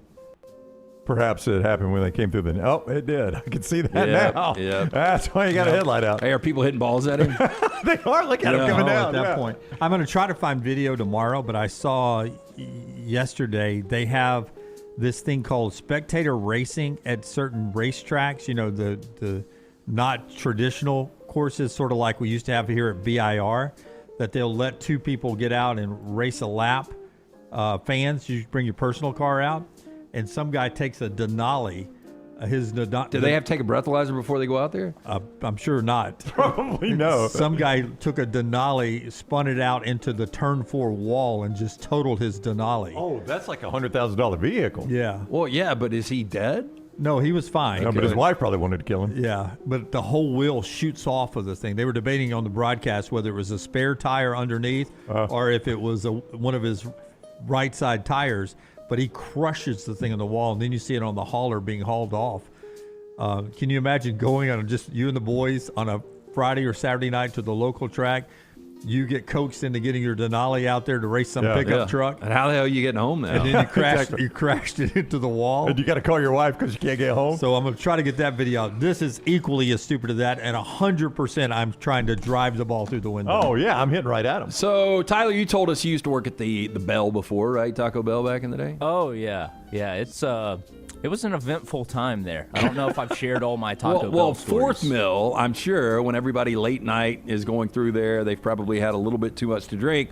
Taco Bell employee allegedly fired a gun at 3 customers in Florida. Ouch. Yeah, Damari Dwikan Patterson, 20 years old, charged with 3 counts of aggravated assault with a firearm after he allegedly shot at 3 customers April 27th in a Taco Bell at West Palm Beach. The alleged incident began when 2 customers entered the restaurant, went to the counter to request a cup of water from Patterson. Once one of the customers was given the cup, guess what she did? Filled it up with soda. Police say, according to the probable affidavit obtained by People magazine, this allegedly provoked a verbal altercation between Patterson and 2 customers. As the verbal argument continued, a 3rd customer walked into the restaurant. The argument escalated. Patterson yelled at the 2 customers, quote, "Do something, do something, do something," according to the witness's cell phone footage. Another employee came over to Patterson, removed him from the customers. As the employee urged the customers to leave, the sound of a slide of a firearm being racked, clearly audible, according to the affidavit. Patterson then allegedly swung his arm, struck one of the victims. Single gunshot was fired. The other victim fell to the floor due to the pistol whipping. 3rd customer then exited. Victim, who was allegedly physically hit by Patterson, exited the restaurant, but Patterson followed. 3rd customer, who was trying to exit, was then trapped between the door and the exterior restaurant wall. Patterson then approached her when she had no means of escape, fired a shot in her direction. It, quote, narrowly missed her and went through the restaurant's wall. I don't know, you guys may or may not remember this, and I don't even remember the name of the sporting goods store, but there was a sporting goods store just north of town, and we did a show out there in radio. Pivots. No. It was outdoors. I can't. I'm not going to remember the name of it. We did a show there. They were very nice people. They had guns. Oh, yeah. I remember. And I asked them what I was like, what is the most bought gun for home protection? And they were telling me, and they said, the one we recommend is the shotgun. I said, really? Because you can't miss. Oh, no. He said, the sound. He said, let me tell you what, that racking of a shotgun is the same in every language in the world. Yep. Everybody understands that one. But you're right. It is a little harder to miss with a shotgun. I tell you, though, you got to call somebody out. If they come over and they're like, hey, can I get a water cup? And they go straight and start filling up a soda, you got to call them out if you're one of the employees. I agree. Probably don't get to the point of bringing out a firearm, but... Okay, you want the other controversy while you were gone? Jennifer and I were eating at a place that's got numerous restaurants. And one of them is not they don't serve Coke, right? But the restaurant next door does. So long line at the restaurant next door. So Jennifer goes and orders food. I go in the restaurant and get 2 Coke cups, fill them up with Diet Coke. The cups are not behind the counter. No, the cups are over by the drink machine. Fill them up with Diet Coke, and on my way out, I take a 10 out and I drop it in the tip jar, and we go enjoy Diet Coke with our meal. Fair or foul? I mean, I see where you are, like what you're trying to do, but like I don't have a problem with you bringing the Coke into the Pepsi restaurant. No. We sat outside. We did not go back in the restaurant. There was outdoor seating that is shared by all those restaurants. Yeah, but there is a routine you've got to go through, and you've actually got to pay. But I see what you did. I mean, I paid something. I paid the staff. You paid the staff, but the restaurant owner got nothing out of that. No, he didn't. That was what I said. On a Coke pour. And that's assuming they even knew that you purchased a soda. They did. No, they did not. Yeah. They didn't know what I was doing. Yeah. But, that's back to it. And look, and I know that, the owners got cost involved, but I think the cost on a fountain drink is very, very low. 5 cents a pour. Very low. Yes. Very low. The cost is in the cup. Which you took 2 of them. Yeah, 2 of them. It's still pretty small. You take straws too? No straws. I don't like drinking out of a straw. You'd hate it in Europe. It's all paper. Yeah. I don't use straws. This is the equivalent of me of him going to a movie and not paying for that too, which he's done. Not quite there, but a little price difference in that. Car company based in China has been granted a patent to develop a voice-controlled toilet that can be used while inside of the car. Now, electric vehicles in China are becoming increasingly diversified thanks to the fitting of unconventional technologies. Such features include massage chairs, karaoke systems, and drink coolers. Now, Ceres, a vehicle manufacturer based in China, specializes in the development of high-end electric vehicles and innovative technologies. On April 10th, the company filed a patent with the China National Intellectual Property Administration for a built-in toilet. Granted by the IP Administration, the patent reveals that the toilet would be stowed away beneath the passenger seat and with either the push of a button or through a voice command slide out from underneath, ready to be used. I'll go ahead and tell you, I get pissed off when I'm riding behind somebody and they do their windshield wiper stuff and it flies onto my windshield and I have to clean my windshield. I'm really going to be upset if they flush and underneath the car bounce up water and other. Yeah, but what if you're driving and your passenger, whoever's riding shotgun, decides to take a shit? Yeah, it's going to be bad. Like when you're driving behind a charter bus and then sometimes you just see like the blue streak. Somebody had to take a dump. Yeah, that's bad news. There's no way you allow anybody to take a dump on this. I mean, I really don't want peeing. I don't want it in here. I'm okay pulling over. Have you ever peed in a bottle on the way somewhere? Not a bottle. Yes. It's been a long time. It was when almost. I was helping the grub. It ended up being a disaster. It was almost pissed everywhere. It was almost to Atlanta. Everybody's got Lance, didn't you pee in a cup on this show? He did. It was live on the show. And not only on our show, but was it NBC 13 that was carrying us live at the time? Right. That was unusual circumstances. It was. Though. You were stuck in traffic. My fear is if I use this toilet and Brown's driving, he will stop looking at the road and look over. That's actually a really good line. Yeah. As the show continues. I will say this, though. I was between here in Atlanta and a 32-ounce drink cup was what I went in. And, I didn't know how much to gauge how much pee I'm producing. But it turns out it was more than 32 ounces, which now creates a really, really big problem. Did you think you would pee that much? More than 32 ounces? 32 ounces is a lot.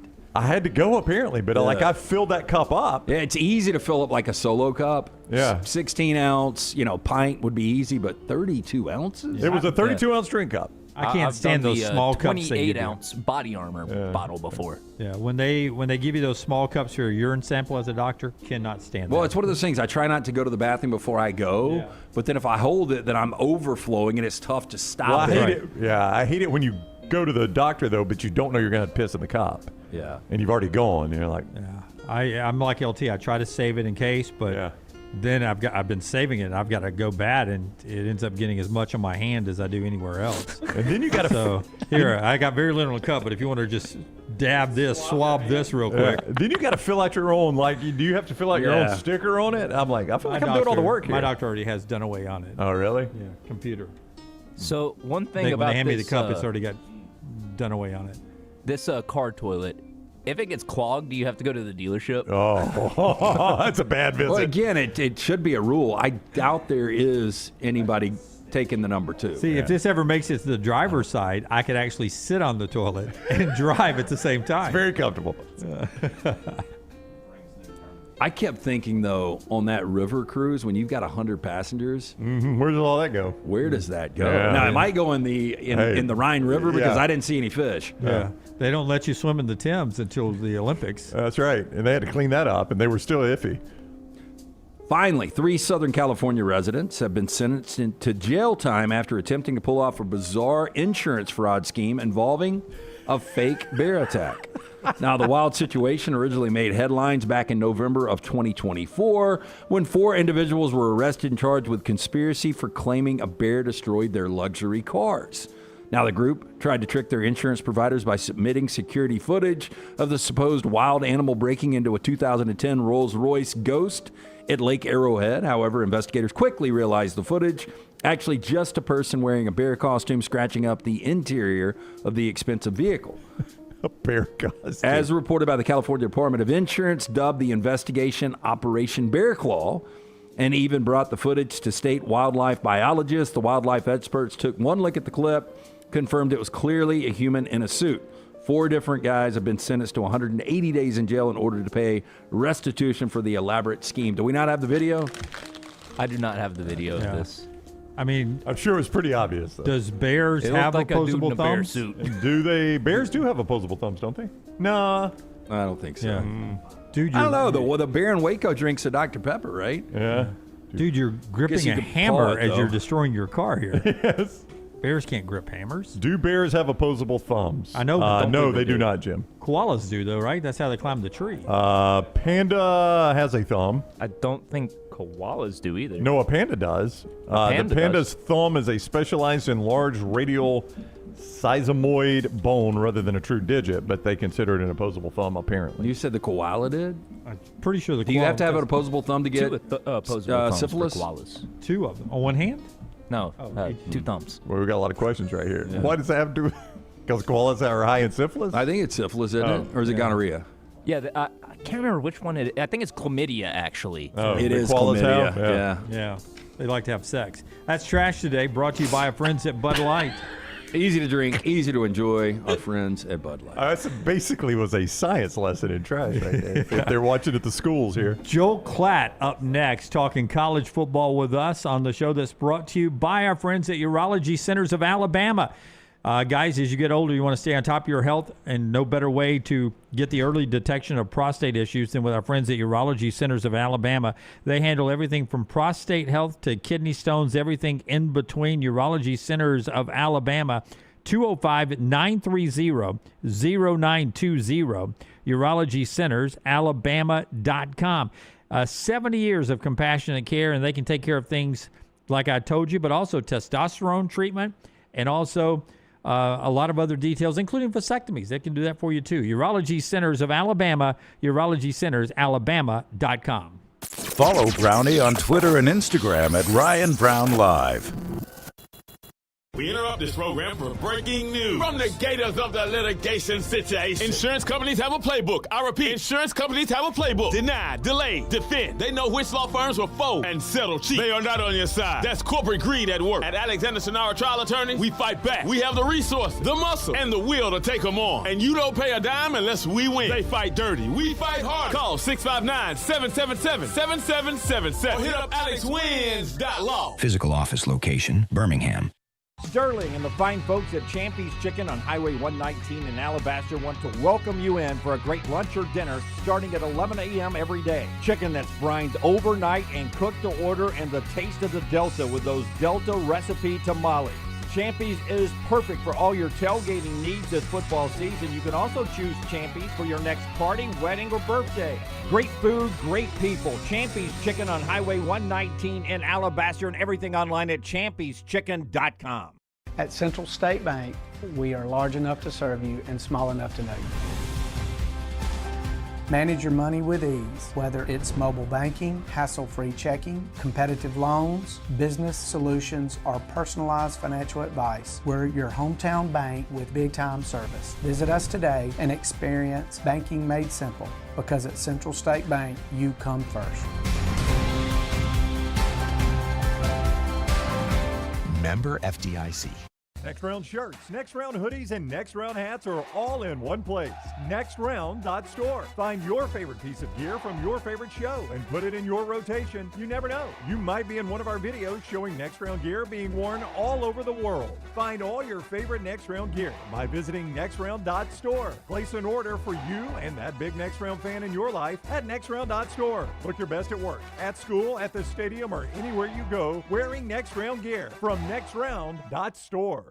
Storm season is here. Make sure you have a plan of action in place right now. Greg from Pell City and Storm Restoration Roofing should be your first call when storms hit. Insurance companies love working with Storm Restoration Roofing because of Greg Nelson's name and reputation in the industry. When storms hit, call Greg Nelson. He's local, 205-542-3531. He's the home of the free no-cost roof inspection. Greg from Pell City on Facebook, 205-542-3531. It's Storm Restoration Roofing. Hey, there's nothing worse than waking up to a plumbing problem. Don't get caught in a flooded house. Call the guys at Hemp Hill Services. Adam, Chad, and the team at Hemp Hill are the only ones I trust to fix it and fix it right the first time. Hemp Hill Services does it right and always at a fair price. For all of your plumbing, cooling, and heating needs, trust the name that Birmingham has trusted since 1954.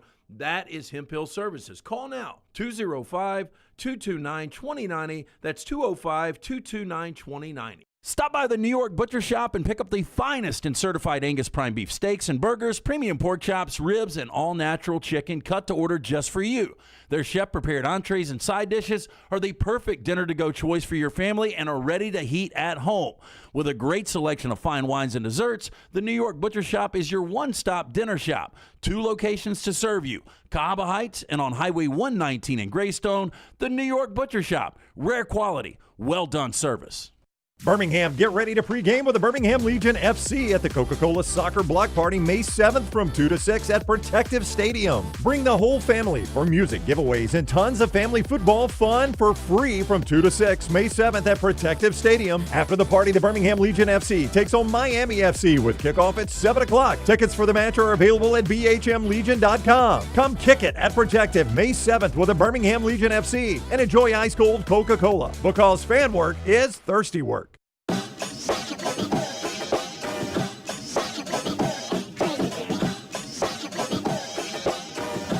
Final segment of the show brought to you by our friends at Champy's World Famous Fried Chicken down on Highway 119 in Alabaster, where our man Tyler would tell you that you go by there and you try that sausage pickle cheese appetizer. In your many journeys there lately, have you tried that, or do you skip over the appetizer? See, I look at that and I think, ooh, I could take down that whole sausage, cheese, and pickle platter right now, but I just love the chicken and the potato salad and the baked beans so much, and I feel like no matter what I order, I'm missing out on something else that's great. Yeah, absolutely. The whole menu at Champy's Chicken. Go by and see Sterling right there, champyschicken.com. Highway 119 in Alabaster. Joel Klatt joins the show momentarily. Basketball, the final 8 is set in the NBA. The Celtics are out. Philadelphia and the Knicks start tonight.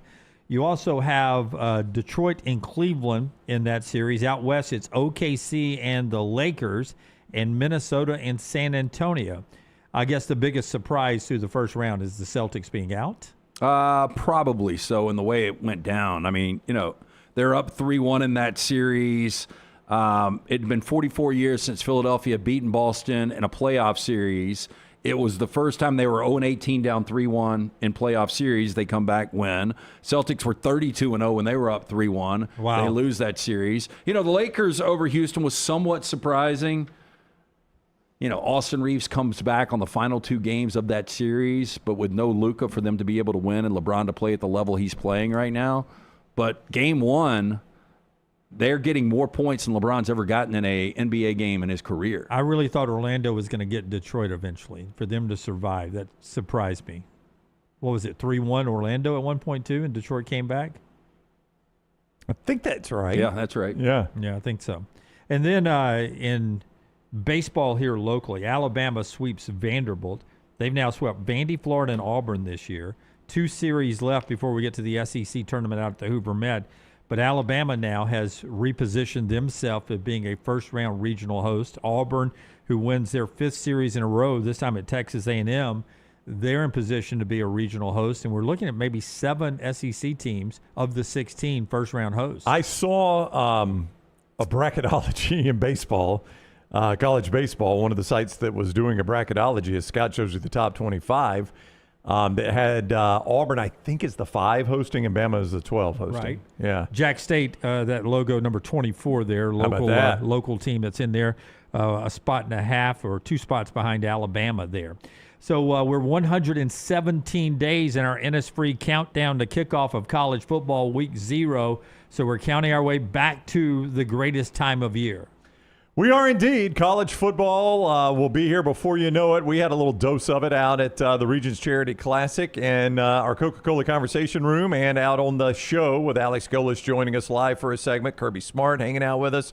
And Joel Klatt's name came up in the Kirby Smart interview. I mean, what are the odds of that? By me, yes. By Jim Dunaway. So Klatt joins us now. What is up, Klatt? How you been? I've been good. How have you guys been? Been awesome. I heard you on the Stallions broadcast the other night against Orlando. Yeah, how about that? That was what was that? Was that last night? Gosh, I've been so busy. Yes, I think it was last night. Was it last night? They played well. Dorian Thompson-Robinson has been good for them. Yeah, it was yesterday. Yeah, yesterday. That was yesterday. You were watching. Yeah, when you said it, I thought Dunaway that was yesterday. I caught it in the highlights. You had some question in your voice, and so I was like, wait, when was that? Well, I usually catch my Joel Klatt UFL on Friday nights, right? That's usually when I usually That's get right. it, right? Yeah. That's normally the deal. That's true. Well, how was the Regions event? I did get to see a little bit of the Kirby interview. I saw the portion that the McAfee played about your conversation. It was a good conversation. And Jimmy just throws in, Kirby's like, I don't know, maybe the coaching. Well, that's what Klatt says. And I was just like, oh, jeez. Well, that is Here what we you go say. again. Another March Madness take. Let's go. I mean, that's not exactly. I think you misrepresented just a touch. I think the style of coaching and the style of offense has hurt the SEC, right? And I talked about how as they've leaned into these coaching trees that are more of the I don't want to say a specific name because you guys will just blast it all over the place. When you get into these coaching trees that are more spread oriented and they get away from the traditional line of scrimmage game, then I think that has hurt the overall league. And as the Big Ten has leaned into line of scrimmage football, then you get to the end and you get into the college football playoff, and generally speaking, now, Miami obviously is different, but the teams better on the defensive line recently and the offensive line have been in the Big Ten. And I think that's the reason that they win. I think that's the reason that the SEC won for years. They were dominant at the line of scrimmage. So I think now I might have said it obtusely and just threw it out there like, well, the coaching's better. But that is the heart of the point. I think that the style of football lends itself towards championships now in the Big Ten versus the SEC, as the SEC has gone down the route of, hiring primarily. I don't even say primarily. Again, I've got to be so careful with you guys. You guys are like a hotbed of viral activity. As they have as that coaching tree and style of football has become more prevalent in the SEC, I believe it's hurt the league overall. Okay, basically, the Big Ten is doing to the SEC what the SEC used to do to the Big Ten. I only brought that up, because Joel, it's still football, right? Like, football's never going to be different. Like, you've got to be great at the line of scrimmage. I mean, did you guys ever, in your wildest, like, if someone were to walk up to you in 2014 and 15 and be like, hey, in 2025, there's going to be a 12-team playoff, and Indiana is going to run the ball 50 times at Alabama and beat them 38-3 or whatever it was. Never. You'd be like, not a chance. I mean, that just goes to show you. Alabama was 126th in yards per carry last year, 123rd in yards per carry. You're not going to win top end football. You're not going to win a championship being 120 whatever in yards per carry. Just not going to happen.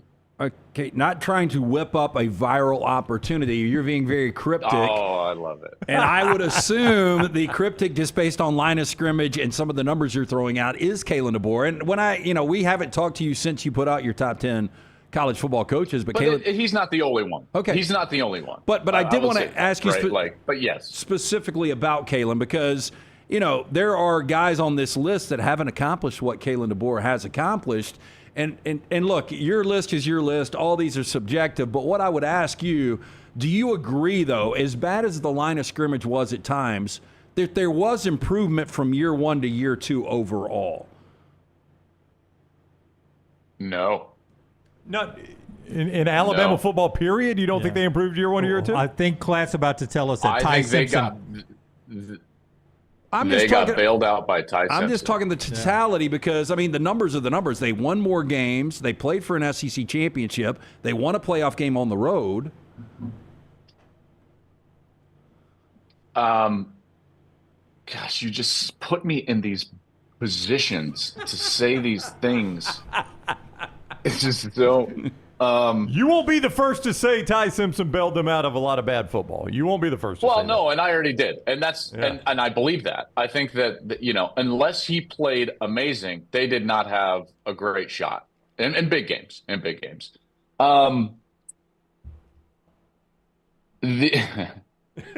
Golly, Just be yourself, You- Klatt. Just roll.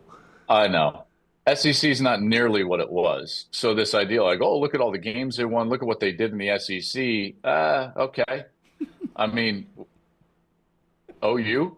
I mean, what are we talking about? OU was 93rd in total offense or something around there. Like, come on. It's just not the same league. Doesn't mean it's not a good league. It is a really good league, and it was deep. It was a deep league. Here's where I'll give Kalen DeBoer credit. The SEC was, like the top has come down, and I think the bottom has risen a little bit. So I think it's a really tightly bunched league. Would you guys agree with that? Like, for instance, 12 teams had 4 players or more drafted, right? Big Ten only 7. So we know that the SEC is a deeper league as far as overall talent. When the Big Ten is winning the national championship, they have more first-round draft picks, but overall, a record of players selected. What was it, 87? So here's where I would give Alabama credit, is that in a tightly bunched league, Kalen is a very good football coach, and they win those games against teams that they're similar to. What I think he's going to have trouble with is trying to beat the teams that they're not better than, or in what I would call a matchup game. When you get into the playoffs and you don't have a run game and you're 120 whatever in yards per carry, guess what you can't do against Indiana? Fake it. You can't. Guess what Washington couldn't do against Michigan? Fake it. And Penix got his head beat in, right? I mean, so I think that's what I don't know if that answers your question or not. The list I saw, you had 3 Big Ten. I don't think it did. Lance seems very Did that answer your question, Mr. Taylor? unfulfilled by that answer. Yeah, I mean, I don't know. I think you are trying to avoid the viral moment, which I'm not trying to create again. I think the viral moment is that the SEC is not nearly what it used to be. Okay, and so you giving these statistics and these accolades based on look at what they did in this conference. Okay, but let me ask you great. this then: what are the better teams in conference? Because we've seen him go against Kirby 3 times. He's won 2 of those 3. I mean, to me, Georgia is the most talented team in the conference. I mean, typically from top to bottom, you can make the argument Texas is now, but. Outside of that, there's not. So let me take a stop back. Let me put you in the corner. So you think everything is fine? I like this. Dory? Kalen's doing great, guys. Nothing to see here. Here's the thing I would say. Fine? We started the show with a contract extension because I was out last week, so I didn't get to talk about it. I do think that when you're looking at options, I think Kalen DeBoer is one of the 5 best coaches in college football, in my opinion. I think he had the most difficult job ever following up. You've got Dan Lanning, number 4 on your list. He whips Dan Lanning every time he plays him. But the most difficult. Yeah, but who's the better program? What's the better program right now? Oregon or Alabama? Who did a better job? Alabama's the better program. What has Oregon ever won? Lance, move on. What are we doing? No, what has Oregon ever won? Doing? Wait, wasn't Oregon right now, currently. Obviously, Bama's the better overall program historically. They're the greatest program in the history of the sport. Currently, right? So today, Alabama's a better program than Oregon? I'm not saying that. But is it legal down there? What are we doing? Over the last couple of years, Alabama's right there with Oregon. What has Oregon done that Alabama hasn't? Right there with Oregon was the number 1 seed overall. They get run off the field in the college football playoff. What have they done since? They beat Texas Tech. What's a better win, Texas Tech or Oregon Oklahoma on the road? is like 36-3, or they've lost 3 games in the last 2 seasons. Only 3. Every one of those games was against the eventual national champion, Ohio State, who they had already beat, by the way. And then they get beat by, at that point, I mean, just ask Tennessee, your beloved SEC foe. They got run off the field as well by the Death Star supernova that was the Buckeyes in 2024. Shouldn't have brought up Oregon and Dan Lanning. All I'm saying is head-to-head, he is owned. They lose to Indiana twice. It's like, okay, guess who else got beat by Indiana? Kalen DeBoer in Alabama. But would they you got absolutely drilled? Would you by at least Indiana. agree? What are we doing? The most Kalen DeBoer's only playoff losses were to eventual national champions too. That's a good point. It's true. Yeah. Indiana and Michigan. My point was going to be like the most difficult transition we've ever seen was Kalen DeBoer taking over this job. I didn't even realize this. They had Saban on the show last week. Saban said 26 major contributors hit the portal after he left, which DeBoer was behind the 8 ball to begin with, took over, still won 9 games, last team out. I don't disagree. I'm just saying he's done a really good job, in my opinion. I have been a defender of Kalen DeBoer. I would agree with you. I think Kalen is a terrific coach. I think that this spot is insurmountable. There's nowhere to go but down, period. I think that they are going to struggle to be the same team next year. I think what we have seen them do is regress every year, and I think that will continue next year. Specifically because the one element that you could rely on last year is gone, and you're going to replace it with a guy that has 0 starts. And, but Ty had 0 starts. Yeah, and it showed. And they got their doors blown off against Florida State. That's true. So good luck. Yep. Hey, on your list, the only reason I brought it up is because you had 3 Big Ten guys in the top 4. Conversation. I love it. I love it. I love you. But you only had, I think, 3 guys from the SEC on your top 10 list. Am I right about that? It was Kiffin. You had Kiffin. I don't even remember. This was in February. I've got it right here. Kiffin, Sark, and Smart. Yeah. That's the only reason I brought up that the other leagues were better coaches than the SEC with Kirby. Is that that's what Klatt said. You only had 30% of the SEC on the list. You had 3 Big Ten guys in your top 4. That's why I threw it out there. I wasn't trying to throw you under the bus. But I did quickly tell Kirby, I don't think that. That's what Klatt thinks.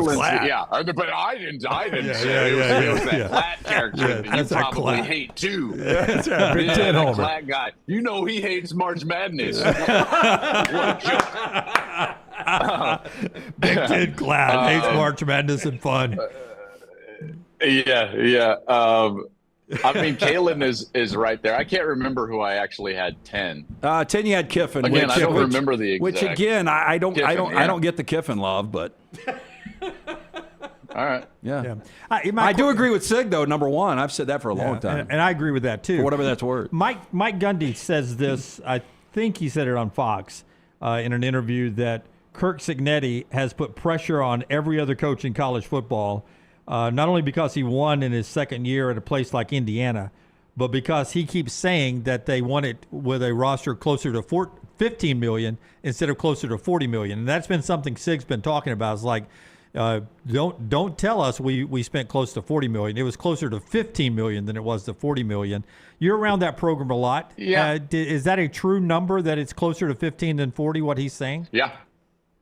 Yeah, the narrative, like it was thrown out. Kirby threw it out one time. It was like, well, they're just, the Big Ten has more money. They're going to win championships. They have more money. And it's like, hold on a second. That is not what Indiana was doing. They didn't have the most expensive roster in the league. They didn't have the most expensive roster in their state. Yeah. So, I mean, like they won it with, and Cignetti talks about this a lot, production over potential.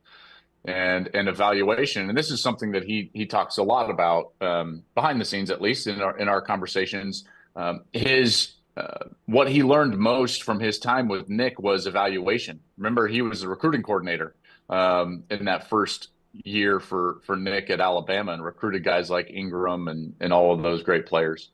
And he felt like what he really learned was the ability to evaluate.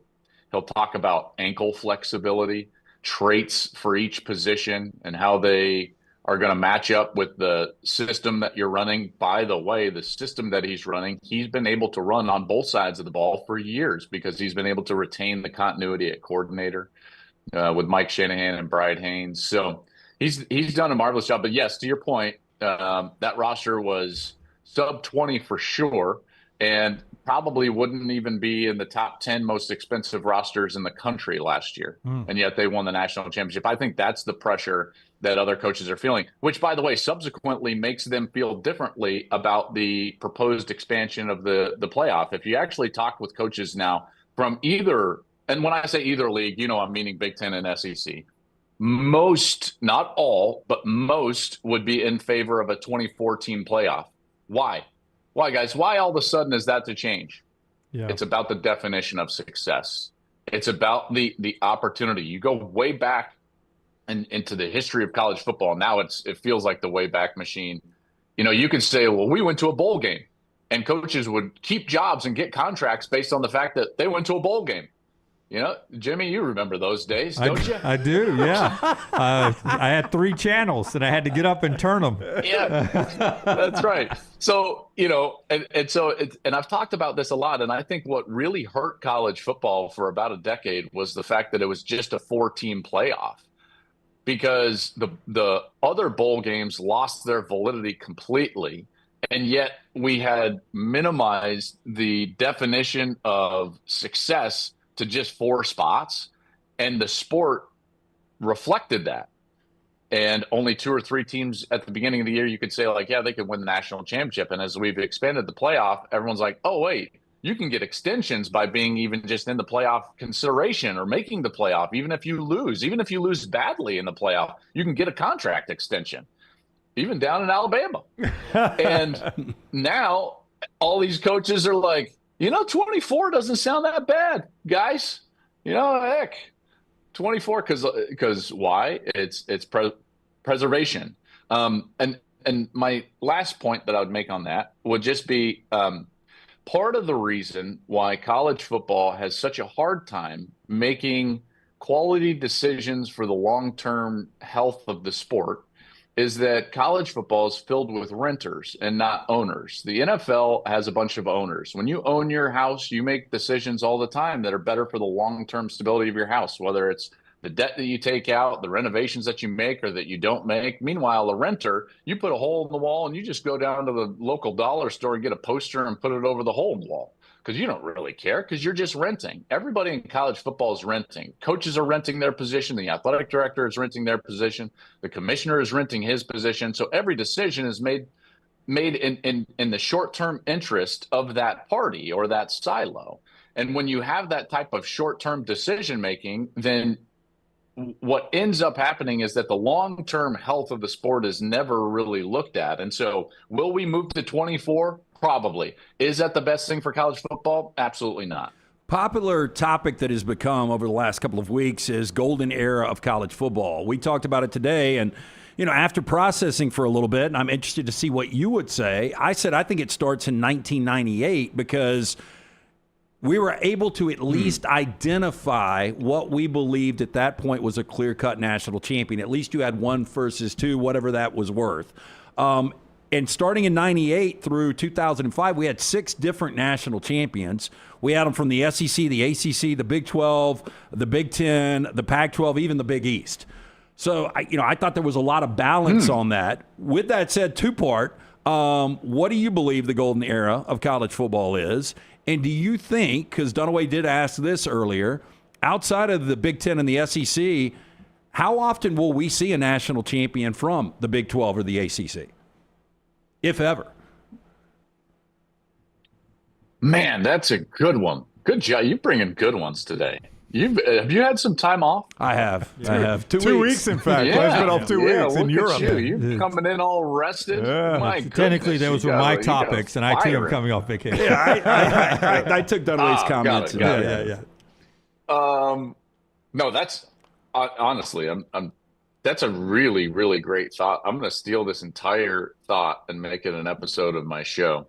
Let's think through it together. I would agree that era that you mentioned, what did you say, 98 to 06? Yeah, to 06. And that was when Florida I won. would agree. That was Florida won phenomenal. their first for the SEC really in 06. LSU had one split That's right. before with SC in 2003. That's right. But you had, in there, what did you have? From 98 to 06, you had like a Tennessee, a Florida State, a Miami, Oklahoma. A Texas, an LSU. Ohio State. Florida, an Ohio State. And Miami was obviously a Big East. That's what, right? At the time, they were still Big East. So everything from the Pac-12 to the Big East. That's a great era. Yeah, USC, obviously. That is a great era. And you had a couple of teams that you could consider two of the better teams in the history of the sport with Miami and USC. And even Texas, gosh, in 05. Like some great teams. That is a phenomenal era. And you had the parity across conferences. Now, I would argue in the last 4 years, I think it's a close argument. Close, but you might be right. I think we could be entering into an era that is close to that. But the difference will be it's not going to be parity from a conference perspective. It's going to be a parity of teams. So what we didn't have from 98 to 06 is Indiana all of a sudden winning a national championship, right? And so the ability to climb and level up is more afforded to you now than it was then as a program individually. However, the ability to compete at the top end outside of the Big Ten and the SEC is going to become increasingly more difficult. This is why the Big 12 and the ACC should have taken any number of automatic bursts that they possibly could in the college football playoff versus continuing to go into the selection-based model that we have, is because did you guys see the revenue distributions that we just had? Did you guys talk about that? Yeah, it was $76 million per school Big Ten, $72 million per school SEC in the last fiscal year. But as you know, the Big Ten is not going to give equal shares. So it's actually Ohio State got $94 million. Did they really? Oh, yeah. Wow. Correct. Think about that. Meanwhile, Oregon and Washington, who are not full members yet, I believe got somewhere just south of 50. Okay. Well, the Big Ten and the SEC, what are they going to give out in the 30s, maybe low 40s? So the discrepancy of revenue is going to generate a discrepancy on the field. And so how likely are we to see a Big 12 or ACC champion outside of Miami and Texas Tech and maybe Florida State or Clemson? I don't see it, guys. Now, I could be wrong, and I hope I'm wrong, but they're the only ones that have the financial resources. Maybe SMU. I know that sounds crazy, but again, you have to have the financial resources to recoup the gap between the revenue disparity in terms of Ohio State getting $94 million, the rest of the SEC getting $76 million. Michigan's getting $91 million, Penn State's getting $88 million, or whatever it is. That's going to make it difficult from a conference perspective for parity. But within those two conferences, I think you're going to be able to see like anybody can win it.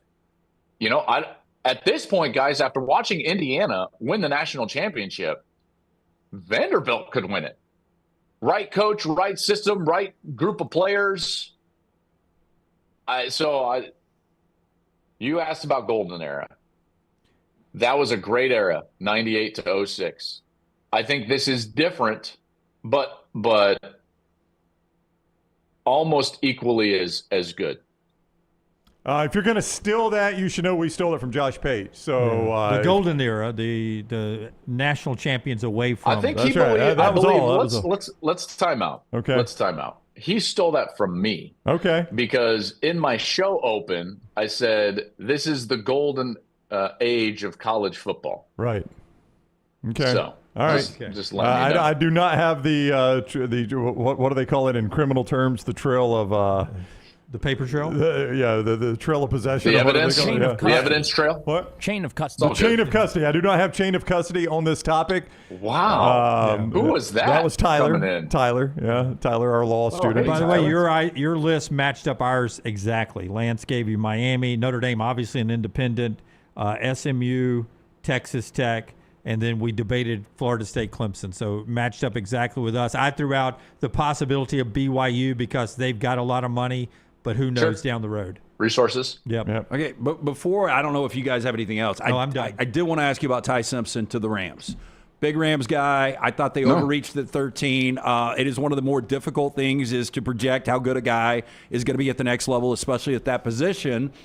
I mean, it's a great situation for Ty, maybe the best situation possible, going and being an understudy for Matt Stafford and then playing for Sean McVay in that offense. But ultimately, how do you think this plays out, and when do you think he becomes a starter in the NFL? Gosh. I like Ty's game a lot. You guys know that. I've been complimentary of Ty. I thought early in the season he was going to be in the running for the top pick in the draft. Love his anticipatory nature. You know, he throws, he makes multi-level and full field reads, and he makes them quickly. He plays on time. He's accurate with the football.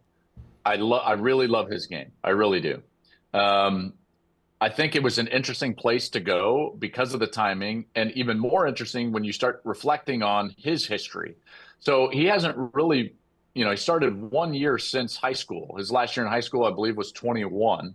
And then he comes to Alabama, does not play a lot in 22, 23, or 24, becomes the starter. So he sits for 3 years, becomes a starter at Alabama, and now you're expecting him to sit for at least 1, likely 2, maybe more years in the NFL, which means that you're going to sit there with 6, 7, or even 8 years of football seasons, and all he's done is start for 1 year. That's my biggest worry.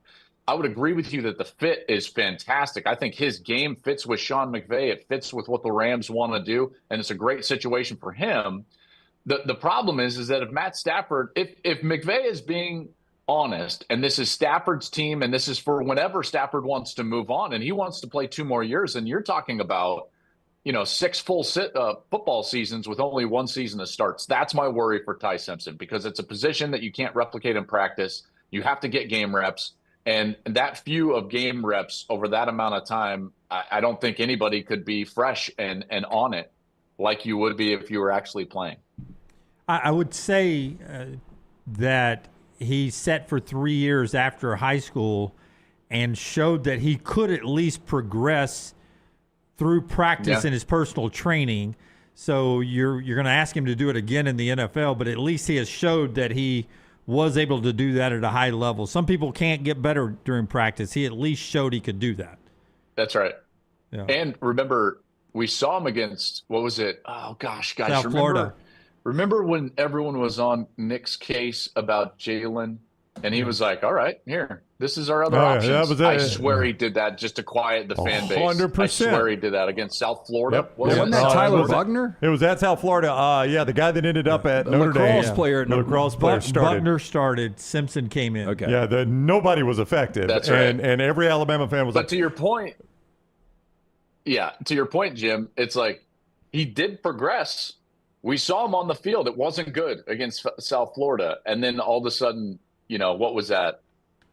A year later? Yeah. 2 years later? 2 years later. He's on the field, and he's a much better player.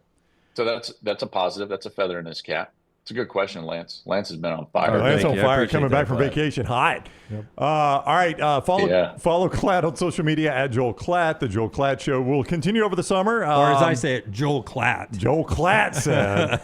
Yeah. Kirby, Joel I don't believe Klatt it. said that. Yeah. You could but hear not it. me, Kirby. Yeah. You're I think y'all literally are great. wearing the black hat today, by the way. I know. What hat is that? State and Liberty. Oh, okay. Go check out their shirts and suits. Klatt getting him a little deal. All right, Klatt, always good to see you, buddy. Thank you for the time. Do we avoid viral moment? We'll see. That's up to see. Scott Did I say Forster. anything stupid? Scott picks and clips. It's up to the Twitterverse out there. That's right. We never know what's going viral. We just put it out there. We report, you decide. We just spin the wheel of destiny, my That's friend. right. Yep. Yeah, that's right. We're helping build your brand, man. Always.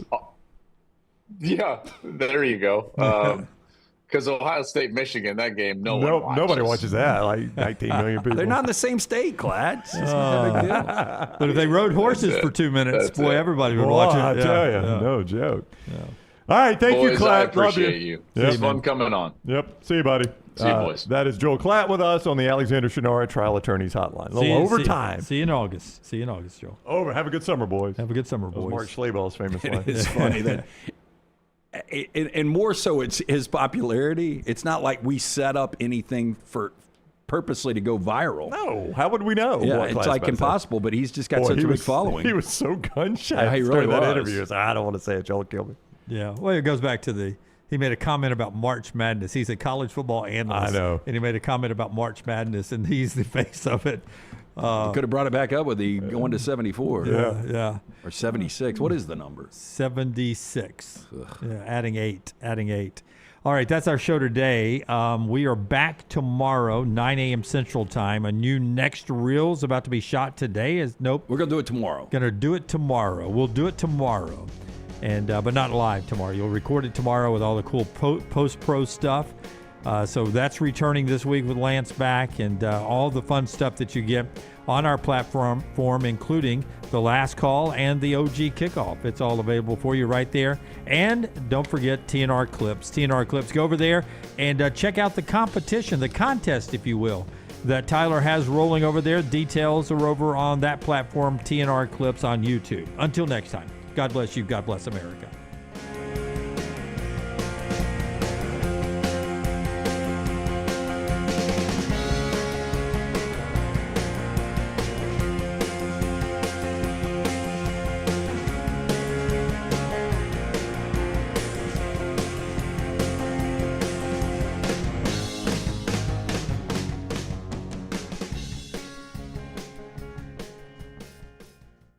Dunaway.